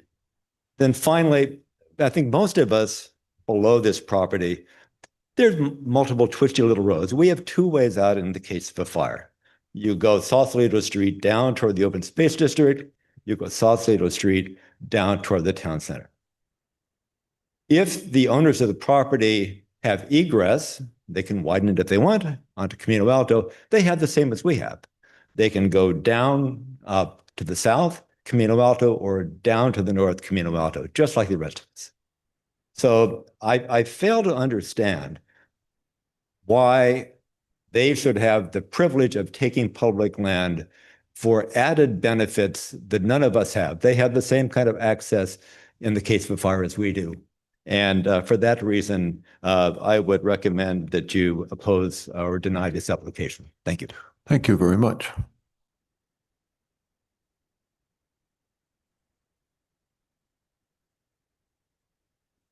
Good evening.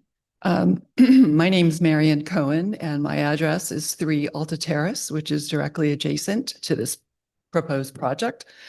I attended and spoke at the meeting here on April 8th. And I spoke at this meeting on April 8th, and I'm here again to reiterate some of the points I made that night, as well as to add a few other points to the conversation.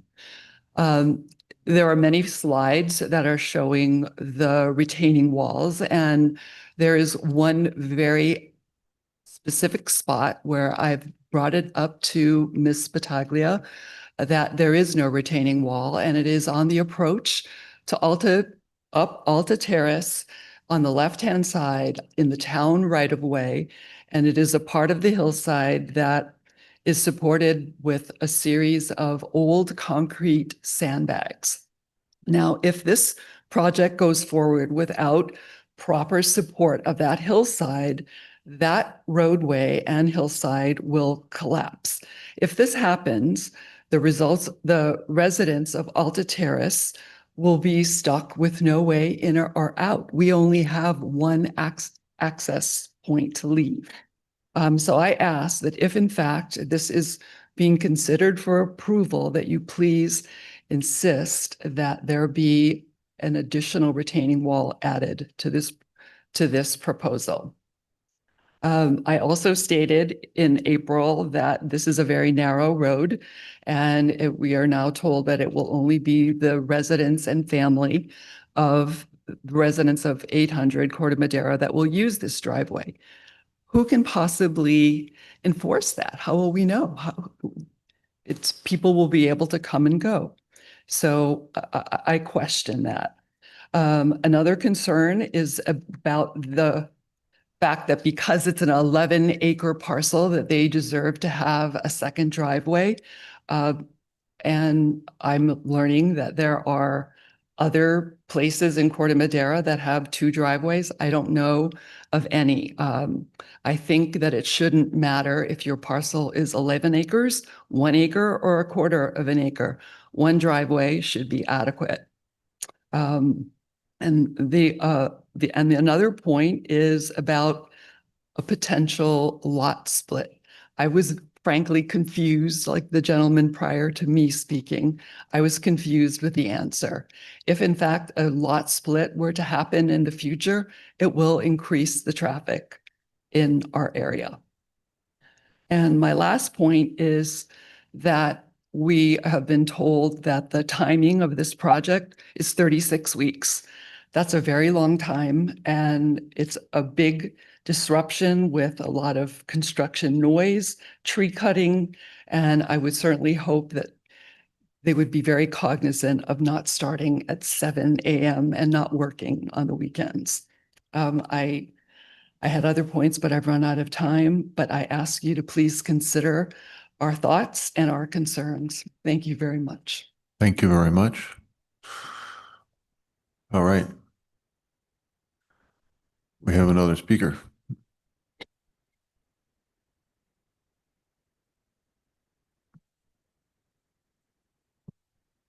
My name is Dr. Bob Creasy. I live at 400 Sausalito Street, which a moment ago was erroneously shown you as a photograph of our corner. The house that was shown is not my house and was not the corner there's only one house on a true corner of Madrono and Sausalito Street. As some of the submissions for this proposal, although the original name was mine, Hidden Valley Association, in order to get as many homes to become possible, I asked the chief of the Corte Madera Fire Department to come and spend a morning, Saturday morning, with us to involve our local homeowners. He did and it was great. There are two takeaway messages from that meeting. First, which I believe is still true, the ability to accurately predict the path of any major fire is extremely limited and sometimes erroneously so that it leads to life loss.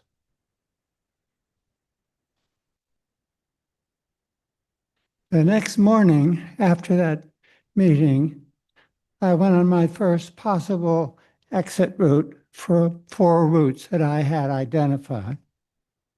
First, up the hill, up Fairview, across the ridge, and down an exit rather, and Meadow Sweet.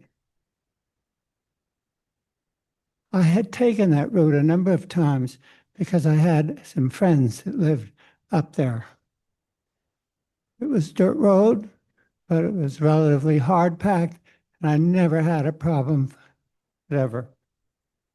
Unfortunately, that had to be discarded later on as a possible exit route for me, as a locked gate was started near the Meadow Suite exit, and I did not have a key. I could also go from my home to Alto Way and over to Chapman for the Camino Alto. Good way. I could also go down Sausalito Street, down to town, and that would be just fine. Yes, I might have to go a bit slowly, but that still ranks very high. The fourth choice was to drive to the bottom of Sausalito Street, the end of Sausalito, and on the wide dirt, what is called Coach Road, to Scott Valley. Before the Camino Alto was built, that was the only road between northern and southern Marin, according to the history by John Hale, Corte Madera. I'm going to ask you to Over the years, okay. other firefighter heads agreed with me that to wait around for a locked gate to open was not a particularly good idea on how to save your life at the time of a wildfire. It is best to identify and to occasionally practice possible exit routes, and practice for emergency is the best way to consider how to survive in a wildfire.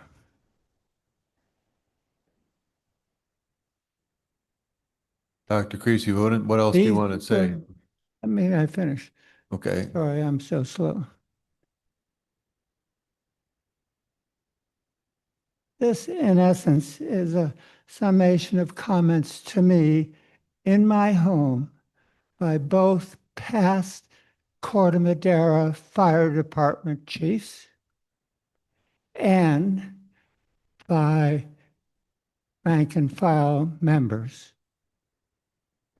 They made a lot of good sense, and that sense to me is still there. So I see no reason why the whole issue in either proposing or defending the submission makes no sense.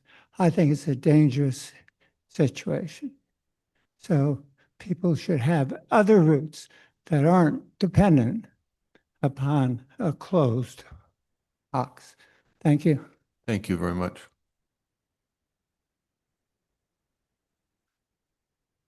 Hi. Hi, my name is Karen Lawrenson. I live with my husband, Jan Berteau, at 405 Sausalito Street. So we're one of the 2 houses that actually sit directly below this driveway, the proposed driveway. So as you guys can imagine, we're extremely concerned about the water runoff that's going to come down. The pipes that have been recommended and the splits that come down will come down into our backyard. Again, it's a very steep slope down. And we already have issues with water in our backyard, as do some of our neighbors. So the water's already running out of our house and into our driveways and then down the street and pooling in some areas. So major concerns with that being exacerbated. The second thing I want to point out is from earlier is I think people talk about this project as if it's kind of a done deal in a way, and nobody's considering the risk to the neighborhood. And so there's risk to our homes, there's risk to the streets. Kevin was here last time talking about the risk to the children in the neighborhood when there are hundreds of dump truck runs up and down the street. And that needs to be taken into consideration. And, you know, obviously there are other places and other options for them to put this street. It may not be quite as convenient if they want to exit out a certain side, but if it's really truly is a fire hazard, that shouldn't matter so much. So I think I would at least ask that we consider some of those other options, even if they might be a bit more cost prohibitive or maybe not in the exact right location that the family would like, because of the impact on the community. And finally, my husband and I did drive from their house and from our house right below down to Corte Madera. It's actually, the difference is 1 minute and 15 seconds down the hill. So this is, you know, there's no rationale for this other than just a convenience for the family. So I would ask that at minimum, we postpone the decision on this until we look at other options. And ideally, you know, find something else. Thank you. Thank you very much. All right. Hello, my name is Bonnie Brown and I live with my family at 417 Sausalito Street, which is just at the bottom of the hill of the property that we're talking about. I want to begin with what I see as the most basic issue, which is Can you get closer to the mic, please? Do I have to start again? Please. Yes. From the very beginning? Okay. I want to start with what I see as the most basic issue, which is communication. And just going back to what you were talking about earlier, and none of us on Sausalito Street received, or at least the neighbors here received any of the information that you were talking about earlier. It's been stated that the property owners prefer not to engage with the neighborhood directly because they are private individuals. However, the project they are pursuing will significantly impact the privacy and daily lives of everyone in the area and for an extended period of time. So I'm a little nervous. Given the scale and disruption of this project, one would hope they would show the courtesy of open, direct dialogue with their neighbors. It's disheartening that we are communicating with them through lawyers and representatives instead of having an honest conversation neighbor to neighbor. Many of us are particularly concerned about the traffic and safety implications. Sausalito Street is already a narrow and often congested road. The anticipated increase in heavy dump truck traffic and construction personnel will pose major logistical and safety challenges. One possible mitigation would be to route the construction traffic through the 800 property itself rather than using the town and Sausalito Road. This would help distribute the disruption more fairly. Right now, it is the neighborhood that will bear the impact and the burden for almost, I don't know how many weeks they said. I wonder if they would be even contemplating this project if the work were to run through their entrance on Corte Madera Avenue and run by their home. Neighbors have raised a variety of concerns. Some are shared broadly, like noise, dust, debris from wood chipping, increased traffic, etc. Others are aesthetic. One of the most pressing issues for those of us living on the west side of Sausalito Street is the water runoff. During rainstorms, we regularly experience heavy water flow from the 800 property. It's a very steep hill. We've worked to manage this by maintaining a trench all along the back part of our property to divert the runoff, but erosion is already a problem. A huge tree recently fell during a storm, bringing others down with it, despite the current root structure remaining intact. This is not the first time this has happened since we moved here. The proposed removal of numerous trees raises serious concerns about slope stability. While the property owners have cited fire safety as a major motivation for their plans, we hope they will consider addressing the significant fire risks posed by eucalyptus trees on their property.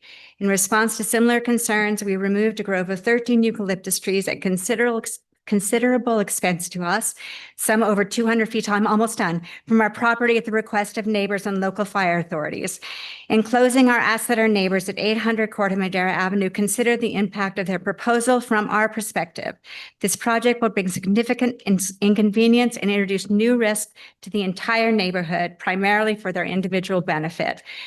A more thoughtful, communicative, community-minded approach would go a long way toward maintaining the goodwill and trust that makes our neighborhood a really wonderful place to live. Thank you very much.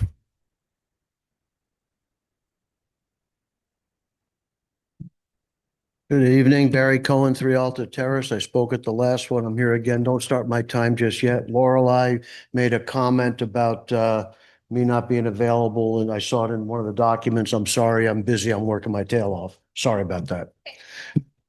Now you should start my time. Give me 7 more seconds. All right. First of all, in general, I object to it. The reason I object is very simple. This began with a need solely for egress in a fire situation. And that's actually pretty understandable given what we witnessed in Southern California this year. But it morphed into a position of convenience for one, but inconvenience for dozens. And that's kind of the thing that rubs me the wrong way when it was defined that it would become the primary drive. You heard comments about the difference in timing. It's another minute. I know it's an inconvenience, but it's another minute and a half. I proposed something to our group. Why don't we all go in, not impose on the town, and we beautify that and turn it into a beautiful little park for everyone, including the people at 800. Everyone. That's good for all, not good for one. And I would be willing to contribute to that, and I'm sure all my neighbors would as well. I heard something about you can't quite do that because that's on town property, but yet this is happening on town property, potentially. There were discussions about costs and about the size of the wall, and people brought up the idea of multiple walls. I'm sure when you're involved in any construction project, costs come into play, and I'm sure multiple walls cost more. But it could be a beautiful thing if it actually goes through, where it's staged walls and plantings at the various heights and actually make it pretty. Another idea would be to take the drive further down and curve back more gently so you wouldn't have 12-foot retaining walls. Again, more costs. But those are ways that it could be mitigated and done nicely. I heard some comments about the owners would be willing to maintain the newly done assuming it goes through driveway. Well, you know what? They're going to be driving on Alta Terrace. They should agree to participate in Alta Terrace as well. When we built our home and we had a lot of trucks come through and trees removed and so on, we had to agree, and we did it without any problem, to paying more to have work done because we brought in potential damage with trucks. Well, goose and gander. I mean, if it's going to be that way for us, it should be that way for these guys. If they come in and do this, they should commit to taking care of the road with us and paying a higher percentage because they're bringing way more in than we did. Just a point to be considered. But the main concern for me, as has been spoken about a couple times here, and we heard a little bit about it, and I didn't quite hear anything RJ was saying, is the lot split idea and the ability to build more structures and more ADUs and have more traffic. I don't know what the actual amount of splits could be, but if it's another 3 to 4 lots on there and you get multiple bedroom homes and you get 80, we could have 16, 20 more cars coming through there. So I would ask that there be a stipulation, if this goes through, that there is no lot split allowed, because we don't want more and more and more. I'm not a NIMBY person, but we don't want it to get outrageous. So my fear is additional structures, homes, and ADUs, and the traffic that comes with it. There's been a lot of talk about fire access being important, and fire access is important. Well, the lower part of Alta Terrace, the part that is public, when we paved it with our money, even though we paved the town road, I specifically asked the pavers to widen it by 2.5 to 3 feet because the people who park at 5 park on the street. And it's hard to get around that. So we widened it again at our expense. And I think if this goes through, that whole lower section should be widened. My wife brought up the idea of a retaining wall to support it. And that would be a good way to, you really want to give us fire protection? That would be the way. Okay, thank you very much. All right. Who else? Anyone else like to come up? Thank you for your time. Thank you for your time.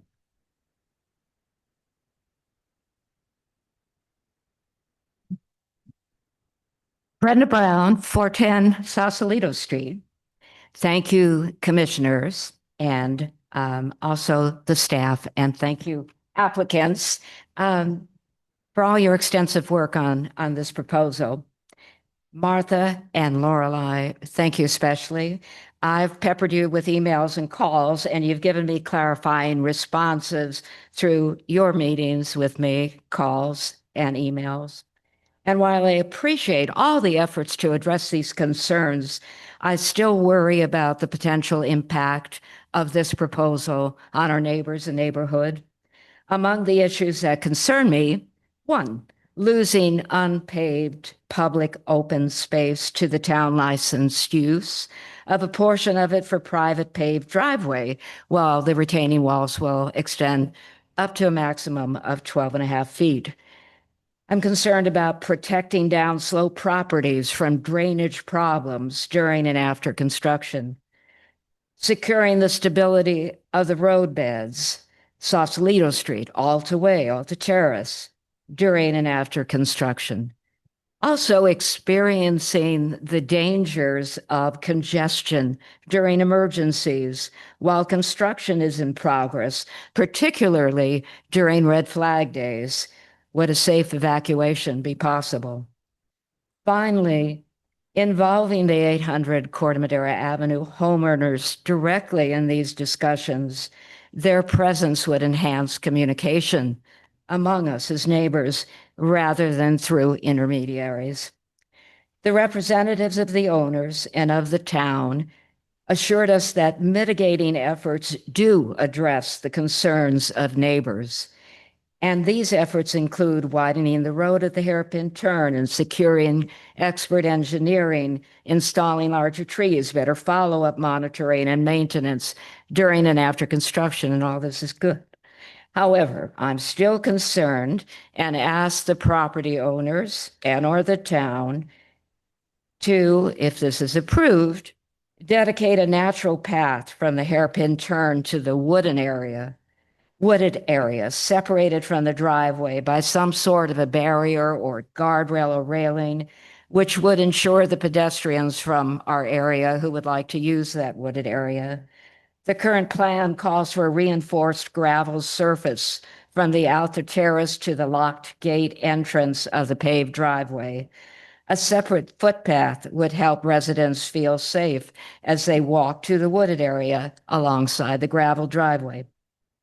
The staff report says, prior to the issuance of a building permit, a video or photographic inspection of the existing conditions of the roadways and other public improvements adjoining the project may be required of the applicant. So please change the wording from may to will. And at this, I thank you for your consideration. Thank you very much.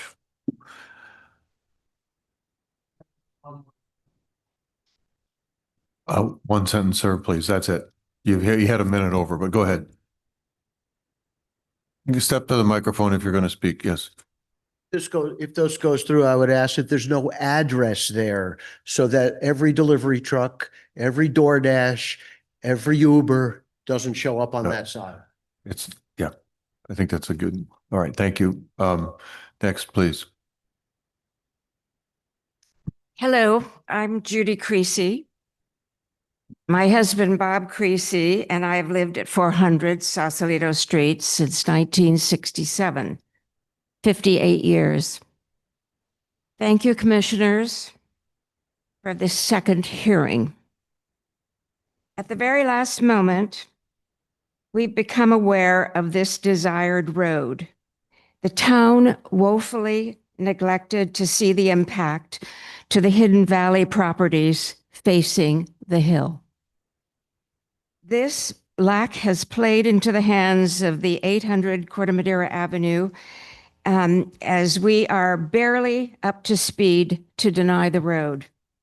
Having known at the start, we could have perhaps nipped this in the bud. An environmental quality report is not required for this moist, north-facing, very steep, native California bay laurel clad hillside. Why?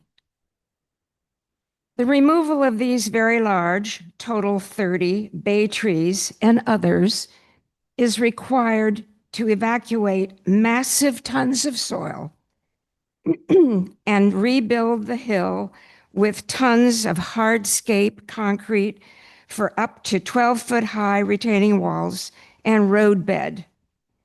A shocking, denuded scene.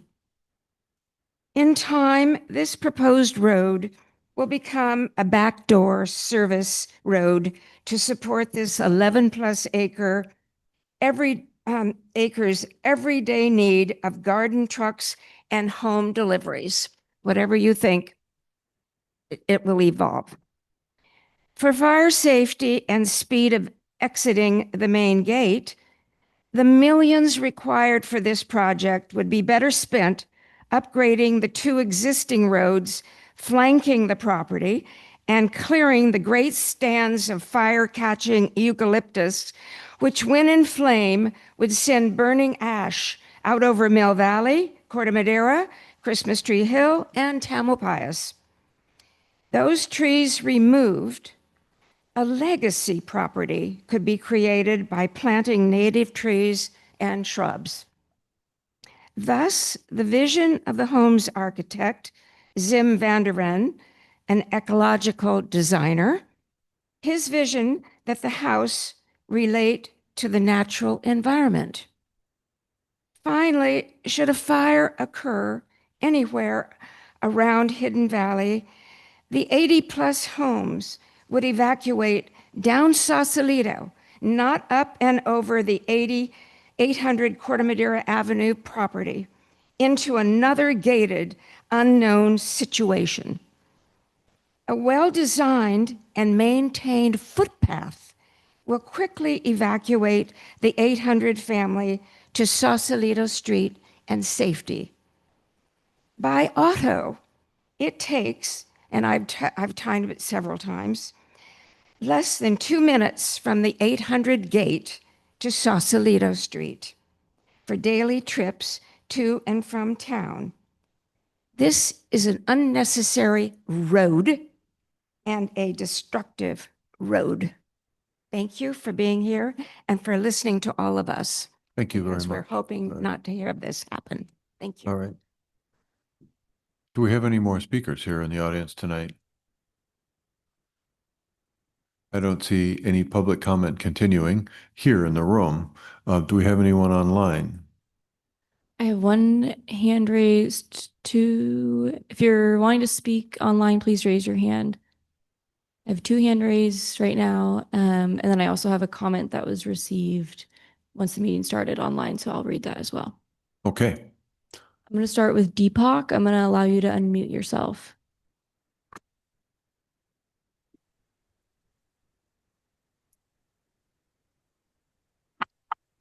Can you hear me all right? Yep. Good evening. My name is Deepak Thomas. My family and I live on 5 Alta Terrace, Corte Madera, which is the closest home to this proposed driveway. I have a 9-year-old son who practices riding his bike on the path we're discussing. If this project were to be approved, he has nowhere else in the neighborhood to safely ride his bike. It's just an illustration of one child's need versus a so far anonymous private individual's want. Moving on. I wanted to raise a couple of questions and comments. Number 1, has the fire department made trade-offs that they would not typically make when upgrading public land to fire road standards if the city were to make those improvements? For instance, shouldn't a fire road be 18 to 20 feet in width? Typically, such a road should allow for a hammerhead 3-point turnaround. Perhaps I'm missing something, but I don't see that as part of the project. Secondly, if I heard her correctly, Ms. Vitale at the beginning of her presentation mentioned that the construction crew would access the site from Corte Madera Avenue. However, on the 22nd of May, the applicant's representatives clearly stated to us, the neighbors, that Alta Terrace will be used to access the construction site because using Corte Madera Avenue would be more expensive for them. Please note that Alta Terrace is a street maintained by the neighbors, not by the city. Why would not accessing the site through 800 Corte Madera be an option? Why would the applicant not bear at least a part of the disruption they intend to cause? Lastly, as mentioned countless times by other concerned neighbors, this comes down to prioritizing the want of one over the needs of many, but crucially underwriting this particular project at our collective expense by arrogating 4,000 square feet of public land that belongs to all of us. The quote-unquote licensing argument feels like merely legalese for giving away public land to satisfy one individual's want at the expense of the broader community's need. Our need to be left in peace and our need for safety. The fact of the matter is you'd be giving public land away to satisfy the fancy of a private individual. Claiming it as quote-unquote permanently licensed doesn't change the fact. Please consider not just our grievance, but also the democratic principles at stake. I sincerely hope that matters to you. Thank you for your time. Thank you very much. Okay, you have another one. Yep, next I have Darlene. I'm going to allow you to unmute yourself. Thank you. Thank you, commissioners and staff. My name is Darlene Hyatt. I reside at 47 Alta Way. I want to acknowledge that many of the neighbors before me, those at the meeting and those who have written letters objecting, have raised what I consider legitimate concerns. The applicants are seeking approval for construction of a secondary driveway for fire and emergency access, plus as the primary driveway for use by the family residents only. One would understand if this project, a significant undertaking, takes place within the confines of the applicant's own property. But this involves public-owned open space of the woods off Alta Terrace. The woods is where the neighborhood, community, dogs, and I personally enjoy the experience of walking. What is now an undisturbed, serene, and natural setting entrance to the woods would become a landscape where the natural forest floor is replaced by compacted gravel, the path flanked by solid concrete retaining walls, some as high as 12 feet, and the absence of some mature 80-plus foot tall trees lining the path that provide shade. If this project were approved, the public-owned entrance going into the woods off Alta Terrace would appear as the private entrance to the private driveway to the private estate of the applicant. This perception would be further reinforced by the applicant's, this perception would be further reinforced by the passage of the applicant's car through the woods at least 16 times a day. This is based on the applicant's statement that they would make an average of 8 trips daily. This is a far cry from the original claim of the possible rare use of a secondary driveway and its rare impact on the woods, when we were initially led to believe that the driveway would be for emergency and fire access only. My husband, Tucker Hyatt, who could not be there tonight, submitted a letter to the Planning Commission stating his objection to this project. His objection, written on Wonderfest letterhead, shows the stark visual contrast between the photo he took of the pristine woods and the computer-generated image of the completed entrance and driveway as provided by the applicant. Tucker also used Google Maps to estimate the square footage of the public right-of-way, what we neighbors call Alta Woods, that would be occupied by the proposed driveway. He carefully estimates that the applicant's stated area of public land use is only 60% of the true public land use. We would like clarification by the applicant on what appears to be a discrepancy. Alta Woods is a town-owned space, a public space. We must not yield the use of Alta Woods to one single family.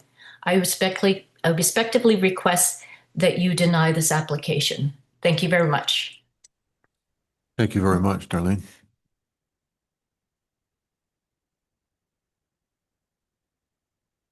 One more hand. I'm seeing you, Patrick. I'm going to allow you to unmute yourself.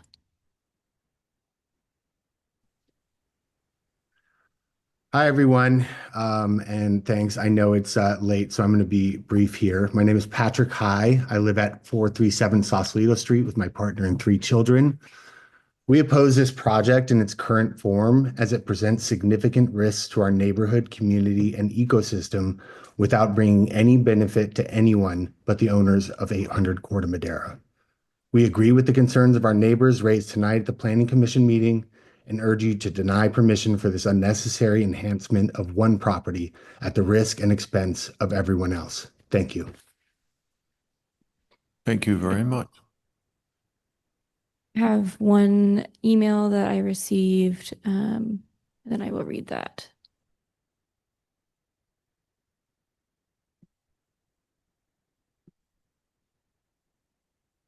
All right, this is from Matthew Luckhurst. It says, I live at 20 Fairview Avenue in Corte Madera and am concerned about the 800 Corte Madera Avenue additional driveway. One, I'm concerned that this new driveway access will add more traffic to Alta Way and Sausalito Street, roads that are already narrow and difficult to navigate in even ideal conditions. Two, the owners have decided to remain anonymous. This does create concerns around what this driveway will be used for and how many vehicles may be traveling on it. Without knowledge of who this is and their intentions, I would not want this project to proceed.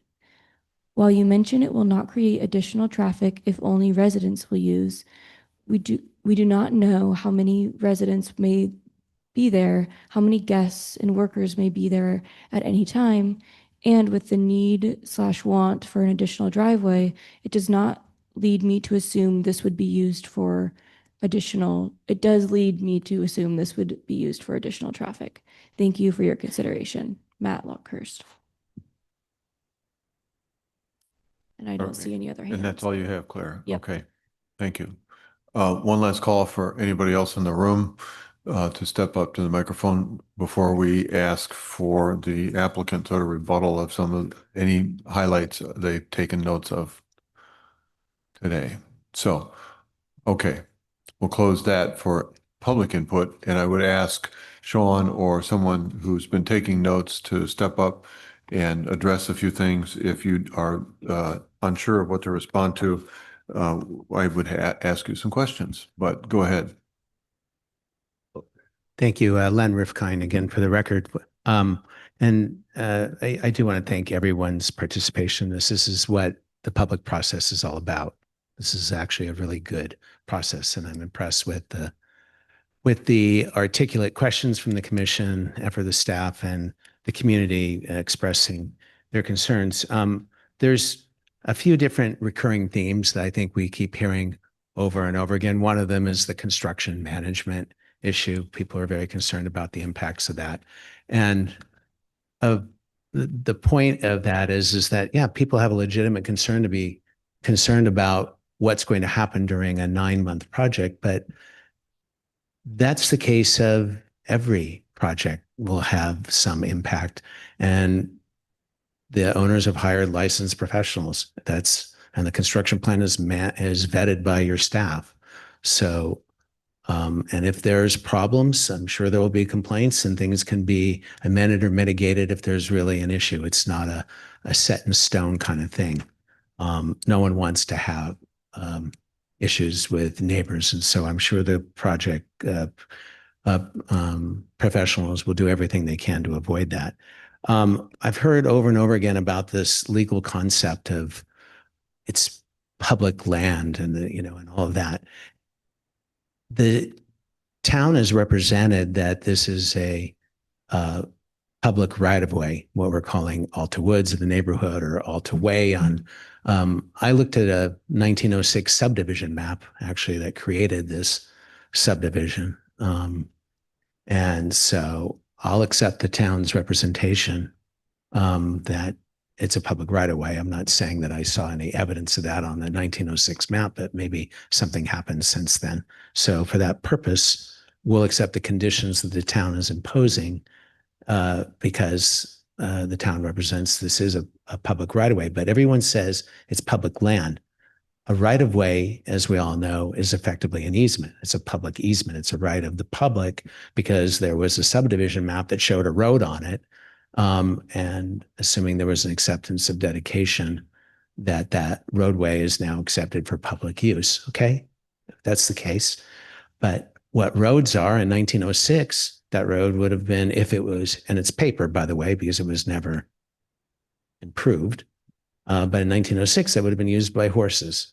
In 2025, that roadways can be used by cars. It could be used by bikes. It could be used by pedestrians. And the town has the right to condition how, in fact, that roadway with its public right-of-way is going to be used. Towns have the discretion to do that all the time. You can decide whether a roadway is going to be only pedestrian, or it's only going to be this, or, or times of day that, like, for example, in 4th Street in San Rafael, sometimes that's a very busy roadway, but sometimes it's pedestrian only during festivals, for example. So town has the right to do that. But I keep hearing over and over again that somehow one property owner is taking or using a public right for their own purpose. That's not the case. It's the fire, it's only approximately 120 feet, I believe, from the paved Alta Terrace to the beginning of the private driveway that's on private land. And there's going to be roadbed there. And the reason why there's going to be reinforced roadbed there is because the fire department wants that so that the fire department can drive safely its very heavy fire vehicles and any other emergency vehicles to be able to get to this driveway. The fire department has said, hey, this is a really great idea to have this access because right now we don't have any access. And now we have access to this 11-acre property, plus all the additional land that's outside the 11 acres to be able to have better access for firefighting. And that seems like a pretty good public benefit. There's nothing stopping the public from walking on this road base. I heard a pretty good suggestion, tonight about, make a little separate trail or something separated to make it safe for pedestrians. If there's room to do that, that's fine. If the fire, it's really the fire's call. But in my experience, I go to Corte Madera Town Center, I go to the village, I'm walking in parking lots with cars all over the place at the same time. I submit to you, I don't think that there's a big risk of one family's use under the ITE standards, 9.72 trips a day, that there's going to be, as one speaker said, his son on a bicycle is going to be unsafe because there's a car once in a while coming down a driveway that's super windy in a narrow space. It's going to happen slowly. No one's driving even 25 miles. I could imagine probably the speed from the driveway to Alta Terrace is never going to exceed 5 or 10 miles an hour. It's a very narrow area. So I hope that the commission is getting the idea that you have the absolute legal right to approve this project, that it's not usurping a public right. It's change. And no human beings like change. We all like the way it is. And people like walking along this roadway the way this paper road, the way it is. Yeah, there's going to be some change. You're going to see some retaining walls. Some of these trees, the arborist has identified 47 trees that come out. 44 of them are in poor or fair condition. The fire department says, take those trees out because it's a fire hazard. And we're going to manage the forest and make a safer condition. So what I would like the commission to consider is really, with all this discussions, we come back to your job as commissioners, and that's namely the application that's before you. And there's 2 requests: design review approval and a variance. And the real issue is, can you guys make findings to approve those 2 requests?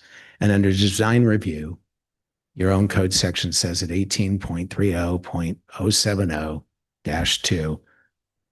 And the finding is, and I'll read it here, the project will not unnecessarily remove trees and natural vegetation. 44 of the 47 trees being removed are in poor or fair condition. Only 3 are in good, and those are pyrophytic trees, they're bay trees, and 32 trees are being replaced. So I don't think we're unnecessarily removing trees. We'll preserve natural landforms. You've heard the engineers say we've looked at all kinds of different alternative locations about where this driveway could go. You've heard the neighbors say, why don't you just fix your own driveway that already exists? You want to talk about impacts to the neighborhood. In order to actually accomplish, the engineers have indicated that because if you look carefully at the topographic map of where the existing loop road is, you would be doing massive excavation. You'd be removing massive numbers of trees. This driveway proposal that's before you is far less excavation, far less number of trees. It's the least impact, and they've looked everywhere over the 11 acres for where they could put this driveway. So it's basically the best location. So continuing on with section 1830.070, the finding that you need to make. It avoids development within ridge lines. Well, no, this driveway is on a ridge line. Does not excessively or unsightly grading of hillsides. 12 feet sounds like a high retaining wall. Well, houses can be 30 feet high. And this, you can mitigate this, as you've heard. We'll condition the concrete with special texture. We'll make it brown. You're going to have vines on it. And it's going to look stark at the very beginning because all projects do. But within a very relatively short period of time, you're going to get vegetation that is going to mitigate the impacts. And people are going to continue walking just the way they have without any excessive change. So I think you can make finding number 2 under the code section. All the other ones seem to apply not to a driveway, but to like building a single family home. So I don't think they're applicable. And then the second request we have for you is a variance. And there's very specific findings that you all know in order to make a variance or variance findings. And I think the staff report put out pretty clearly the findings that you can make. I can't really say it better than staff did, but I mean, clearly we have a topography issue. That's why you have to get a variance, because this is a steep hillside, and this is the only place this driveway will go. And one item about safety, the family will be much safer because this is a quicker way to get off the property than the circuitous route if they have a fire, if they have to go that direction. And they should be entitled to make their own property safer if they can. I want to close with condition of approval number 26. And number 26, this is the one that just tries to describe who and when and where you can drive on this secondary driveway. And of course, I would like to say there's no limitation, but we accept staff's request almost. There was a more updated one that just came out tonight, so I assume everyone has seen staff's most updated proposal for number 26. Has everyone seen that? And staff added that further staff meaning the workers for the, if there needs to be repair or maintenance work on the driveway or related to vegetation on those limited times, then non-occupants can use that. And I think that's fair.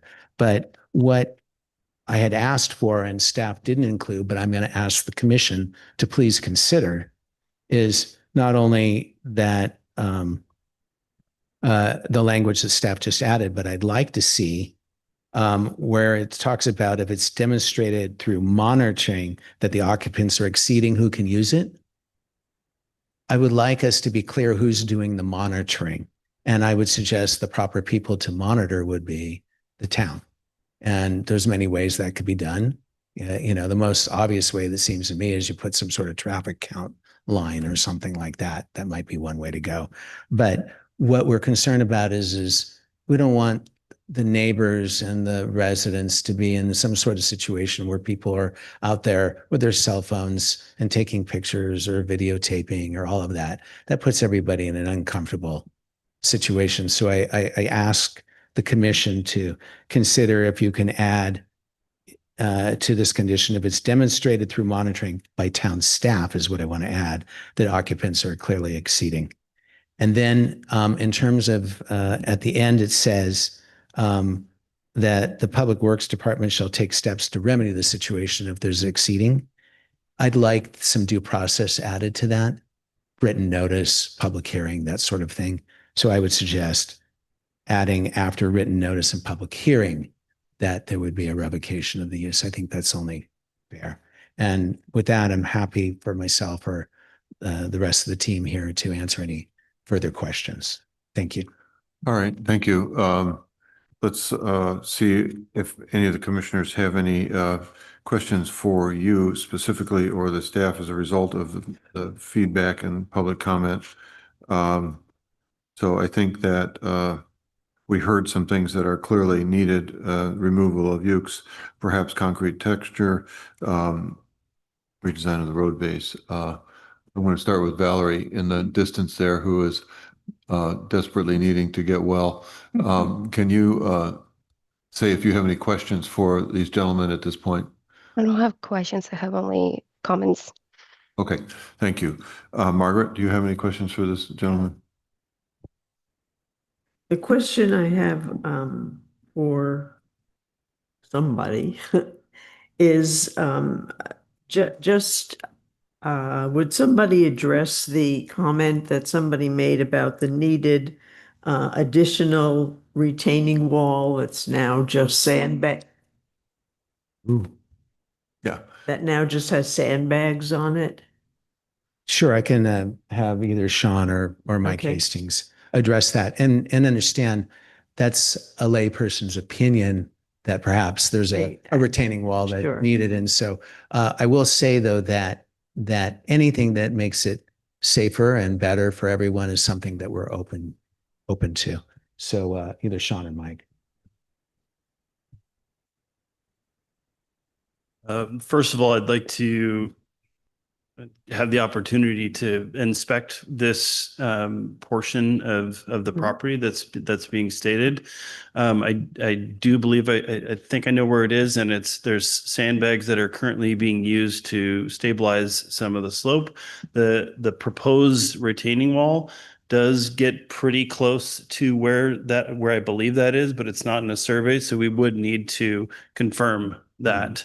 And if there's any, issues with stability or drainage, then we can certainly address that with the design by extending that portion of the retaining wall if needed. Thank you. So I'll just note, it's actually a different retaining wall. It's as you're driving on Alta Terrace, before you turn left where the proposed driveway is, it's kind of on that left-hand side of the road. And you have to kind of get off the roadway, and there's a couple of feet or three, varies from 1 to 5 sandbags that are in place. So there's currently, it's not visible from the roadway. Okay. Yeah. If that's to be pointed out on a plan, we're absolutely happy to look at that more closely. Thank you. Anything else, Margaret? No. Okay. All right, Mr. Kenny. No further questions. All right, Mr. Rizzo, any questions for the applicant here? Got a few. I'm wondering, currently, does the applicant, when they go to East Corte Madera, go use Alta Way to get to Sausalito and down that way? Or are they going all the way down Corte Madera Avenue and around?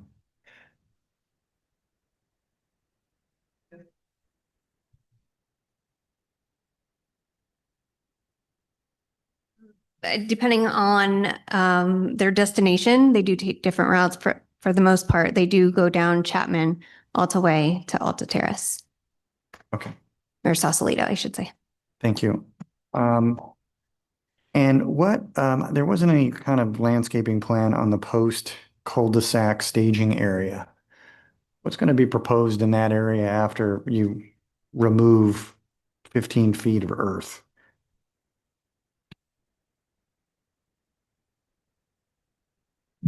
So as was mentioned before, is restoring the existing surface to be a grassy area again. So it'll just be a larger space open because right now it's just a 10-foot wide road. The cul-de-sac is, I mean, you're going to dig into the, so it's going to be curved, but now it's going to be landscaped or back to its existing indigenous landscape. Correct. Okay.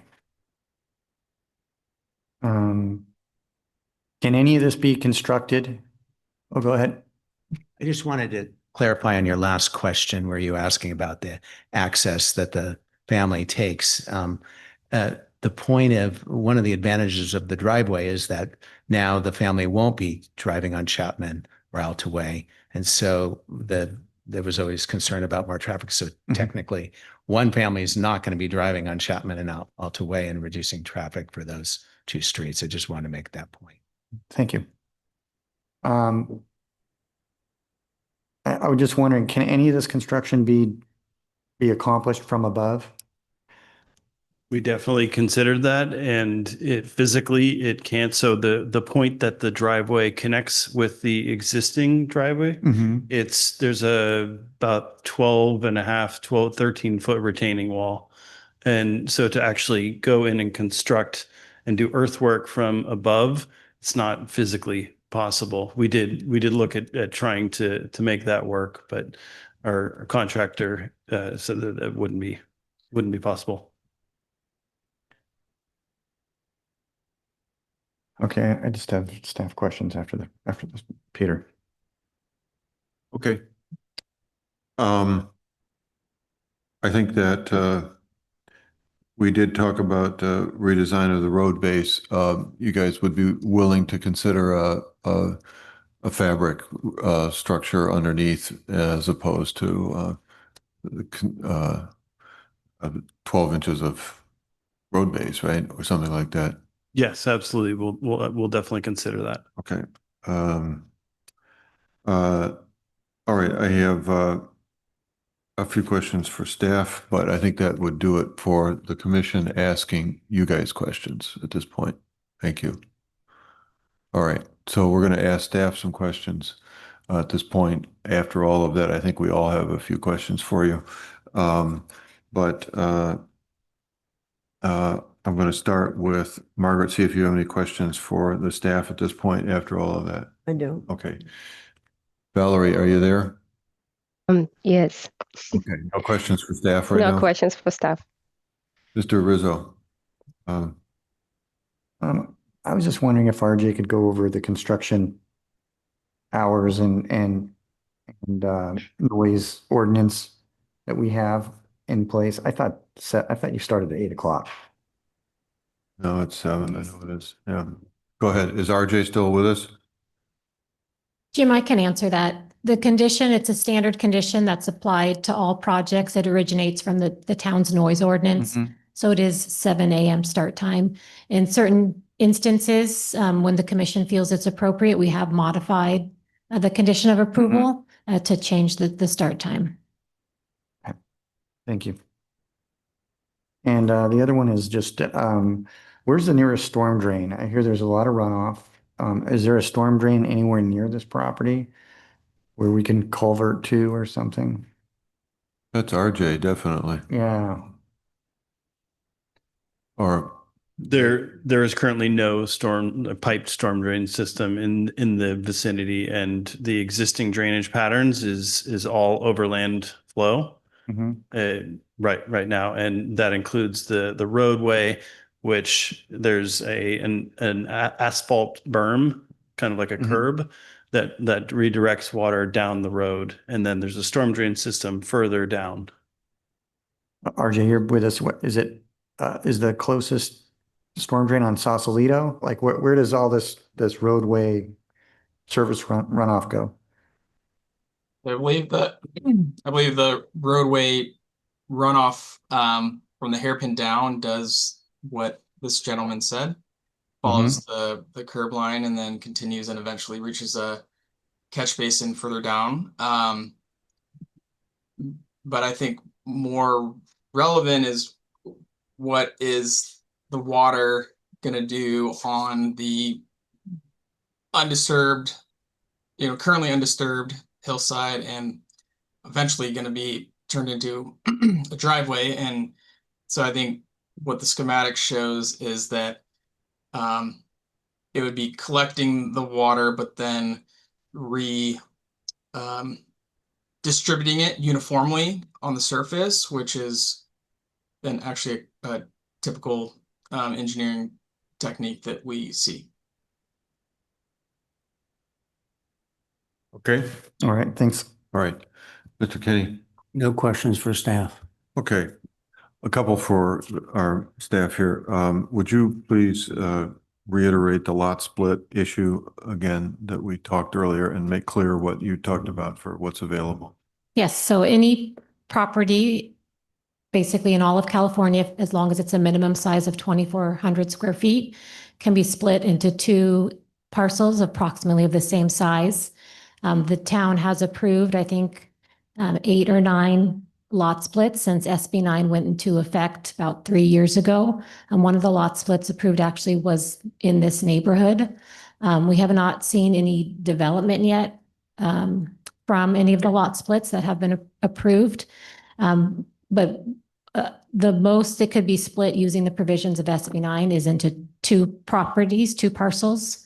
And then as far as if a lot split is approved, the most units would be 4 units across those 2 parcels. And then what would be the availability of that, the access for the lot split if that were to occur here? This road would or would not enable more, or how does that intersect between the proposed driveway and the lot split? Is there any relationship there? That would depend on the configuration of the lots.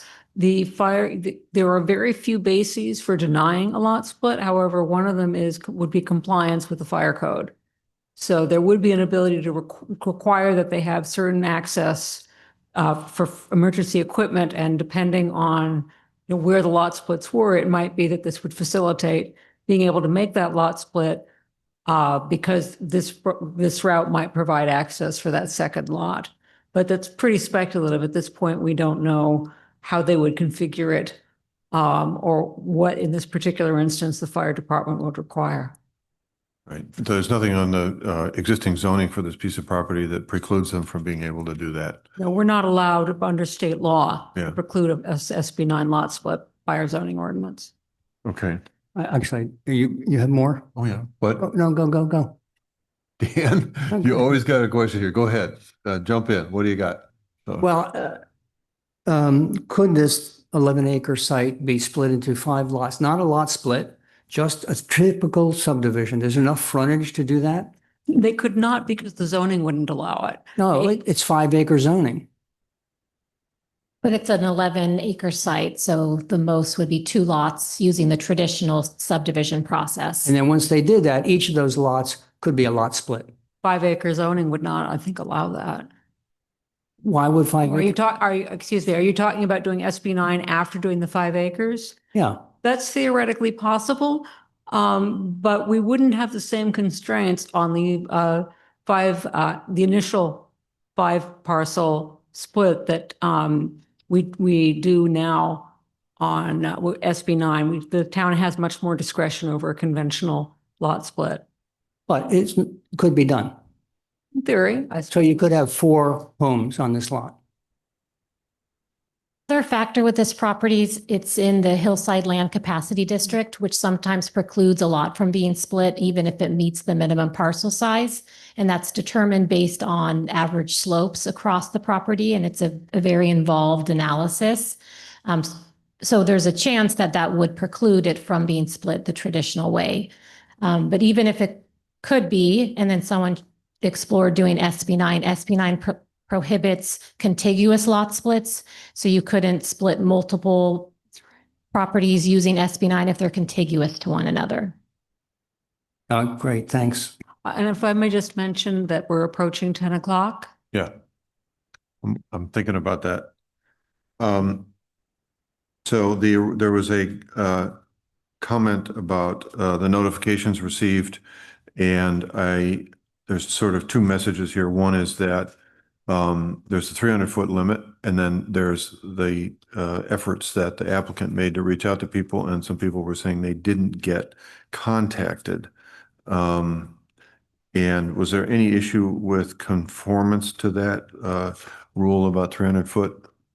The public notices were mailed to everyone within 300 feet, and I'm happy to speak with anyone after. I was just looking at the list. There's about 30, close to 40 people that were notified.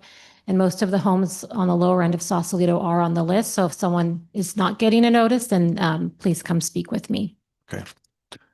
Has anybody ever talked about, I forgot to ask Ruben this, opening up the Sausalito gate in a fire event? That gate goes directly into Mill Valley at the end of Sausalito Street. So has that ever been brought up? I'm not sure if he addressed that specifically, but I will say in the event of an emergency, they're going to use whatever access they have. So it really doesn't matter whether it's public, private, or a different jurisdiction. Somebody's got to cut the chain. Okay. And then we have heard an awful lot about the taking of public land. I think that staff has been clear that this is a encroachment permit for this purpose. Anything else you care to say further about it, given the public comment on this? No, there's no way that you could really construe this as a taking of public land. It's a revocable license that allows them to use it. If the town has discretion to deny it, of course. Okay. I think that before we take the next steps, I'm going to look at the other commissioners and say two things. One, do you want to break? Two, we would have to vote to continue past 10 o'clock if we take a break, and we would do that now before we take a break. So does anybody want to take a short recess and then come back and hear our commentary on this?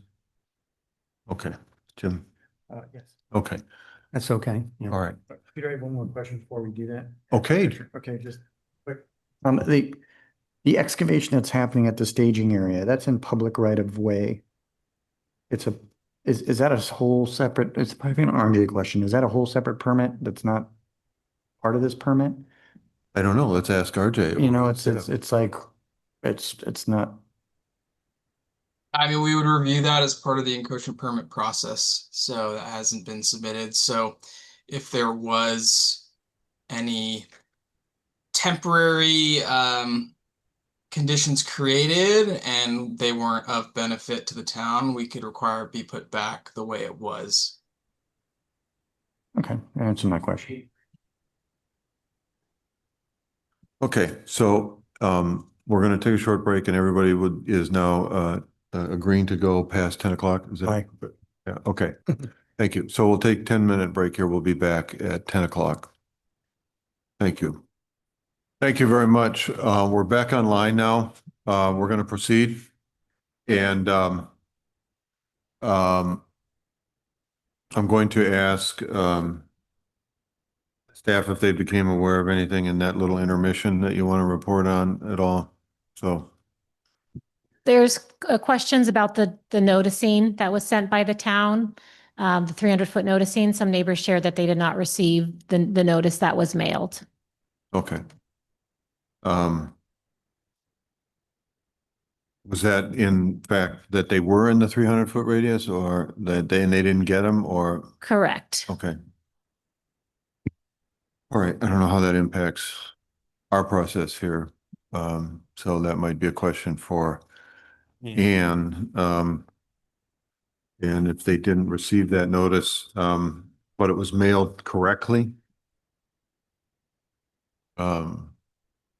So Mailed that we are required to send the notice. We sent the notice. If there was a problem with the mail, I don't believe we can be held responsible for that. It's very unfortunate, of course, and we should try and track down what went wrong. right. All right. Thank you. This meeting was continued to a date certain at the April 8th meeting. So the town was not legally required to send a notice for this hearing, but we did because we wanted to make sure everyone was aware. Thank you. Yeah. Okay. So here we are at the point in the meeting where we sit to consider what we've heard tonight. We've got a lot of information and we've heard from the neighborhood emphatically. And these moments are always difficult for the commission to come to a statement because there's two sides. And it's really hard to weigh the property owner's rights with the neighborhood sentiment or neighbor sentiment. It's always difficult, but we try to approach it with common sense and base it on facts. We are required to consider the findings that are presented to us, evaluate those, and then the commission has Ann can correct me, we have the prerogative to infuse our feelings about whether or not it is approvable beyond the findings to a certain degree. Is that fair to say? Findings actually allow for that. There's wording about general public welfare and issues like that in the findings. So if you find for some reason that it's not in the best welfare of the public, that would be a basis for denial. Got it. All right. Very important statement there. So we have findings that we've all read, and I could ask for commentary on those findings. I don't think that I need to go one by one with the commissioners here on that. Some hearings in past years, we have done just that to make sure that everything falls in line, but we won't do that tonight, but we will ask you for any reasons for agreeing with or not being able to make the findings or not being able to go down the route of approval. We are also going to see if there are any conditions that you would want to place on it. If you're in the mood to approve this application. So let's think about that. If you want to condition it, let's say that. If you want to not approve the application, let's just get right to that and why. We are at 10:10. At 10:30, we have to have a absolute majority to continue beyond 10:30. Our option, if we do not arrive at a conclusion tonight, is to continue this meeting to a date certain. Sure that the applicant would like us to get to a decision tonight if we possibly can. So those are the outline, that's the outline of the conditions we are faced with here. In 30 minutes, we vote to continue. And at the end of the night, we either make a decision or continue the meeting to another date. So with that said, there's poor Commissioner Beshoyer is in dire need of getting off of the call here tonight. So would you please go ahead and express yourself? Thank you. So I do see from the general perspective the advantage to the project when it comes to the widening the driveway, incorporating the possibility for the turnaround for the fire trucks and heavier machinery, for sure. I also don't have a strong objection over some of the retaining walls that are 12.5 feet because they are not visible from the public right away, and they're almost hidden in the property because they're more adjacent towards the main house rather than down the hill. However, with that said, I do see there are a lot of design implications, and it seems like the owner, as well as the design team, has not worked with the neighbors to understand what are they gaining back by taking their right away in a certain way. Crushed gravel to me is not attractive personally. That's very subjective. I understand that. But it seems like there are opportunities to improve it for the public and work with the public to create perhaps a parklet, perhaps some benches. We've heard from multiple neighbors that their kids are using that area for exploratory reasons for, running around. So working with the community to provide additional outlet for children to run around on that hilly road would be very beneficial to the community. And it seems that the design as it stands today does not necessarily relay that.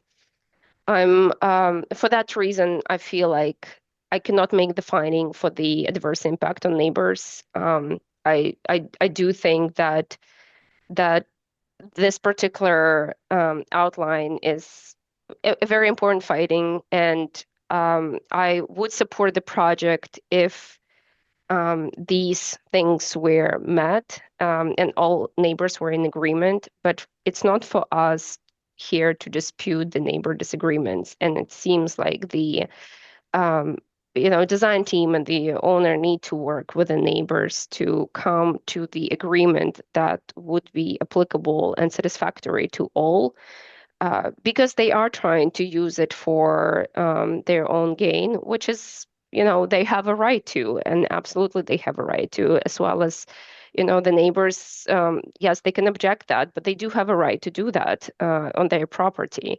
However, not working with the neighbors, that's the issue that I have and cannot meet that finding. Site planning and compatibility, I do struggle with that finding as well to meet it, because I feel like there could be a potential for the natural curve of the landscape that would eliminate those retaining walls at the height, even though, again, as I mentioned earlier, the tallest retaining wall is closer to the main estate itself and not really visible from down below. So I feel like integration into the environment is missing there. And that this is something that, again, could have been worked through the design and presented to us in more of a organic way. And it seems right now, perhaps it's just a test to see whether it works or not. But I feel like, I am saying no, but I'm saying no now where it stands today. But it doesn't mean that I don't see the benefits of the projects. All right, thank you, Valerie, but I want to ask you a couple of questions if I could. So there's some issues that have been brought up about neighborhood impact of the process and the visual impact on the hillside. So those two items, visual impact on the hillside, do you feel that that is incorporate the design handles that well, or that it can stay as it is? I don't think it can stay as it is without impacting the visual of that hill. Okay, and that's acceptable, the impact that it has, or it's not acceptable to have? Not acceptable. So you would advocate for some changes to the design of the retaining walls then? Is that what I'm hearing?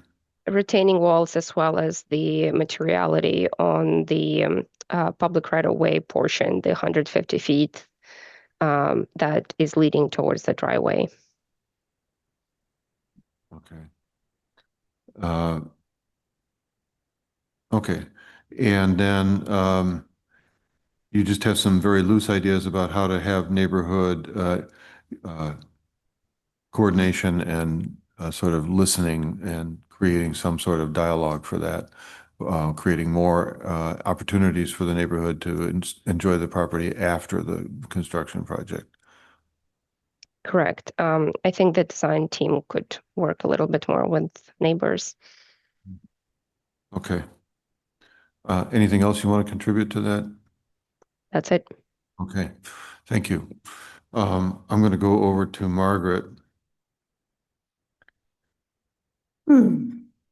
I feel a general statement is that I appreciate the fact that this is a very difficult subject for the owners of this property and the people in the neighborhood. The one thing that I do have confidence in is that the owners, or the applicants, however we're saying it, have invested a great deal of money and have invested a great deal of work in this piece of property. And I just sort of have a gut feeling that they're going to do it right, whatever they do, because they have to live there. They have to look at it, and they've bought this property for its unique beauty that everyone appreciates. And they seem to have the means to do it the right way. And whatever they do, I think that's the way it's going to be done. And they seem willing to do it the right way. I also feel very strongly that we should treat this as any other construction project that goes on in Corte Madera, as far as the timing of it goes and the movement of the construction vehicles and the when the vehicles can enter and leave, and how long the project takes. We have rules on the books, and I think we have to follow and treat this like we would any other construction project in Corte Madera. And I think everyone on the commission at least knows that I've been living in a construction zone for 9 years. And so I know what it's like, and I sympathize, but there are no rules and there are no regulations and there are no Corte Madera laws that say that exceptions are made. And I don't think that anybody who has this big piece of property needs a compelling need or needs to state a compelling need to build anything they want on their property, whether it be a second driveway or an ADU. We don't have the right to tell them what they can't build on their private property. The public area is a different story. And I understand that it's going to interfere with some spaces that people have pretty much taken for granted over the years and are certainly entitled to enjoy. But I don't think after all is said and done, in the long run, it's going to be a huge constriction of their rights to pass on the land, to go back into the woodland area. And I think actually it'll probably be quite beautiful and safer. So I won't go any further because it's getting late, but I would approve the project. Okay. Thank you, Margaret. Mr. Kenny. Well, I have 7 pages of notes, Peter. And I see that. Yeah. So, and I'm not inclined to short circuit it. So we may be going to a additional half hour. Okay. Well, let's see what you can do to be use brevity in your expression here. Okay. So, our responsibility is to decide whether the design findings are consistent with the general plan, with the requirements of design review and the requirements of a variance finding. And nobody has really talked tonight at all about the variance. The general plan, this is designated as open residential with unique characters, steep slopes, significant open space value, visual and habitat resources, site adjacent to a regional open space area, and that's Alta Bowl Open Space Reserve. So the proposed driveway is not in conformance with the general plan in that it really violates all of those things in terms of the destruction of the trees and a significant amount of earthwork that's required to create this driveway for one family. They're taking out 49 trees. 5 of the 9 species there are native to California. The trees they're replacing are not anywhere located where they're going to ameliorate the visual impact to the neighbors. Staff referred to implementation program PSH31-C That only refers to new development and redevelopment, which is not applied to this case. There's no redevelopment or development. Implementation program PSH 329. The fire code does not require vegetation management beyond 100 feet. And the references here is how this driveway would improve the ability to do vegetation management. But in fact, there's nothing keeping them from doing vegetation management in this area in any case. And I think that's very clear from the fact that you can walk that where the story poles are as they are today. Conformance with the zoning ordinance.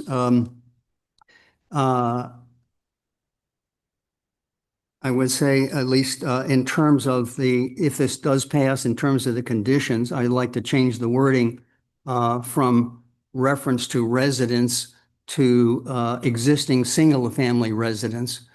So if is more additional homes or accessory dwellings, that they would not be able to use this driveway. The other second was a project not necessarily remove trees or natural vegetation, will preserve the natural land features, and ridge lines, does not include excessive or unsightly grading of the hillside, and otherwise will not adversely affect the natural beauty of the town. And I think that this actually will do all of those things. I think it will, destroy the natural landform and vegetation. With removal of 370 cubic yards of cut, 875 cubic yards of fill is certainly a significant impact in that area. I think the main reason the applicants have said that they would want this is to improve fire access, egress and access to them, and that it would also provide access for emergency access for town residents. But in email communication, Ruben Martin said, driving during an evacuation, we would potentially use the secondary driveway as an evacuation point. However, it would be a last resort and not a first option. A thing to remember that this access point leads to a private property and doesn't give us free access to it. So I think the argument that this is providing access public good is questionable given that statement. We haven't really seen the visual impact here because photographs of the existing just shows existing trees. I appreciate the fact that they did one visual simulation, but again, you have to imagine what it's going to be like without those trees. Having to try to see through the trees at the story poles is really not adequate information for the Planning Commission to reach a positive decision.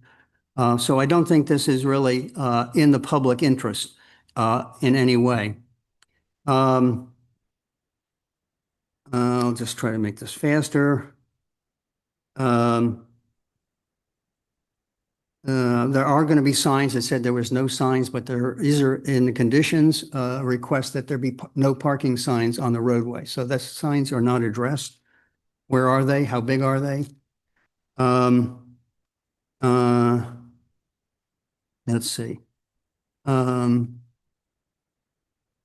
Condition 6, structure, site plan, and landscaping create an internal sense of order, provide a visual pleasing setting for the occupants, visitors, and the general community, which I think this is not in any way serving the general community. Driveway will not blend with the hillside, which is another condition. And a project will not comply with all the applicable regulations and standards as stated in the staff report because they're requesting a variance. So that is not complying with all existing regulations. On the variance findings, I think we generally take variances very serious. And you have to prove hardship. But this driveway is not required. It's not required by the fire department. It's not required to provide access to a public street.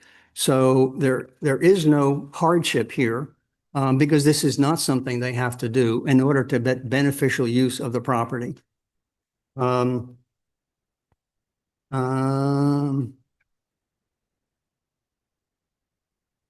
The current driveway provides actually 3 access points, which is more than anybody else in the neighborhood has. It has Corte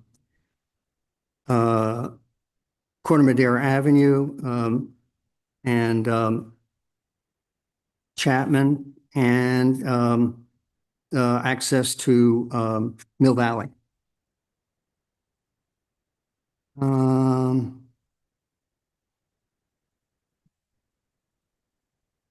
Also think it's possible that granting the variance could be detrimental to the extent that it creates a precedent for building 12.5-foot retaining walls for individual property owners' desire. The other conditions, if it does go forward, I would say would be that the current right-of-way that the town has be restored to its existing condition after construction. I guess I think that's it. But basically, I don't think it meets the conditions of either a variance or consistency with the general plan or the conditions of design review. Okay, thank you very much, Dan. I'm going to go over to Mr. Rizzo. You have 2 minutes before we have to vote to continue. So, shall we vote to continue now before Jim gets started? Okay, all right, yeah? Yes. Okay, unanimous vote. We're going to all vote to continue past 10:30. Okay. Got You okay, every- Valerie, with that? Yes, I am. That's all right. Oh, thank you, Jim. Sleepy eyes there. Yeah, thank you. All right, Jim, go ahead. Well, I think we might be able to address Valerie's concerns with some sort of veneer, some sort of concrete formwork that might be attractive. And then I think I'm not a big site development guy, but I think there's a substrate where you could fill with natural grasses that could be an attractive solution to the apron that's 100 feet. Peter, you might know more than me. Maybe you can speak to that. My biggest concern is sort of the staging area. I think there's a huge impact on the community using that road and heavy equipment there for 9 months. Somebody brought up that there's no turning radius at the end of it. I don't think it's been well thought out. The property owners have 11.5 acres to work with for staging and construction, and the staging area is off their property. I feel like there's got to be some sort of solution, at least to break some of the construction up in some of the staging area, to alleviate some of the impacts on our neighbors, and the community in whole. You know, to me, the landscape itself, the characteristics of the heavily wooded lot and the geographic shape and the unique location kind of draw me to approve the findings of the variance if there's no other way to do it. But again, my biggest problem is pretty much the construction management plan. As far as more traffic, it seems to think that they're already using Alta Way to get on that side of East Corte Madera. There might be a few more runs, but I don't think it's going to be as significant as I think the neighbors are feeling. Just because they're using that route. I'm just assuming they're using that route. I don't know who would go down and spend an extra 15 minutes getting down the hill using Corte Madera Avenue, but it would depend on their destination. I know it's as far as if I just stick to what we're trying to approve today, which is the variance of the retaining walls, which I think have been addressed with some landscaping and some treatment of the retaining wall. And we're also talking about the driveway itself, which I believe a lot of driveways can and do exit into right-of-ways. So just as Alta Way goes up the hill, that is a right of way where driveways go into. And a lot of properties across Corte Madera do encroach in on public right of ways, a significant amount, even more than that. I've worked on properties that go 40 feet into the right of ways. So I don't think that's a real unique condition that would preclude an approval. But I do think that we need to work on this construction management plan. If this is something we're going to approve, they've got to have some sort of plan where they're staging some, I mean, they got 11 acres. I'm going to jump in and address that, if I might, from a construction perspective. So for everybody involved, they're going to have to cut that road from the bottom up. They have to start at the bottom. They can't start top down. So they're going to have to bring in the cutting equipment at the lower level and do that cutting as they work up. Once they get that done, then they can work from above and bring material down.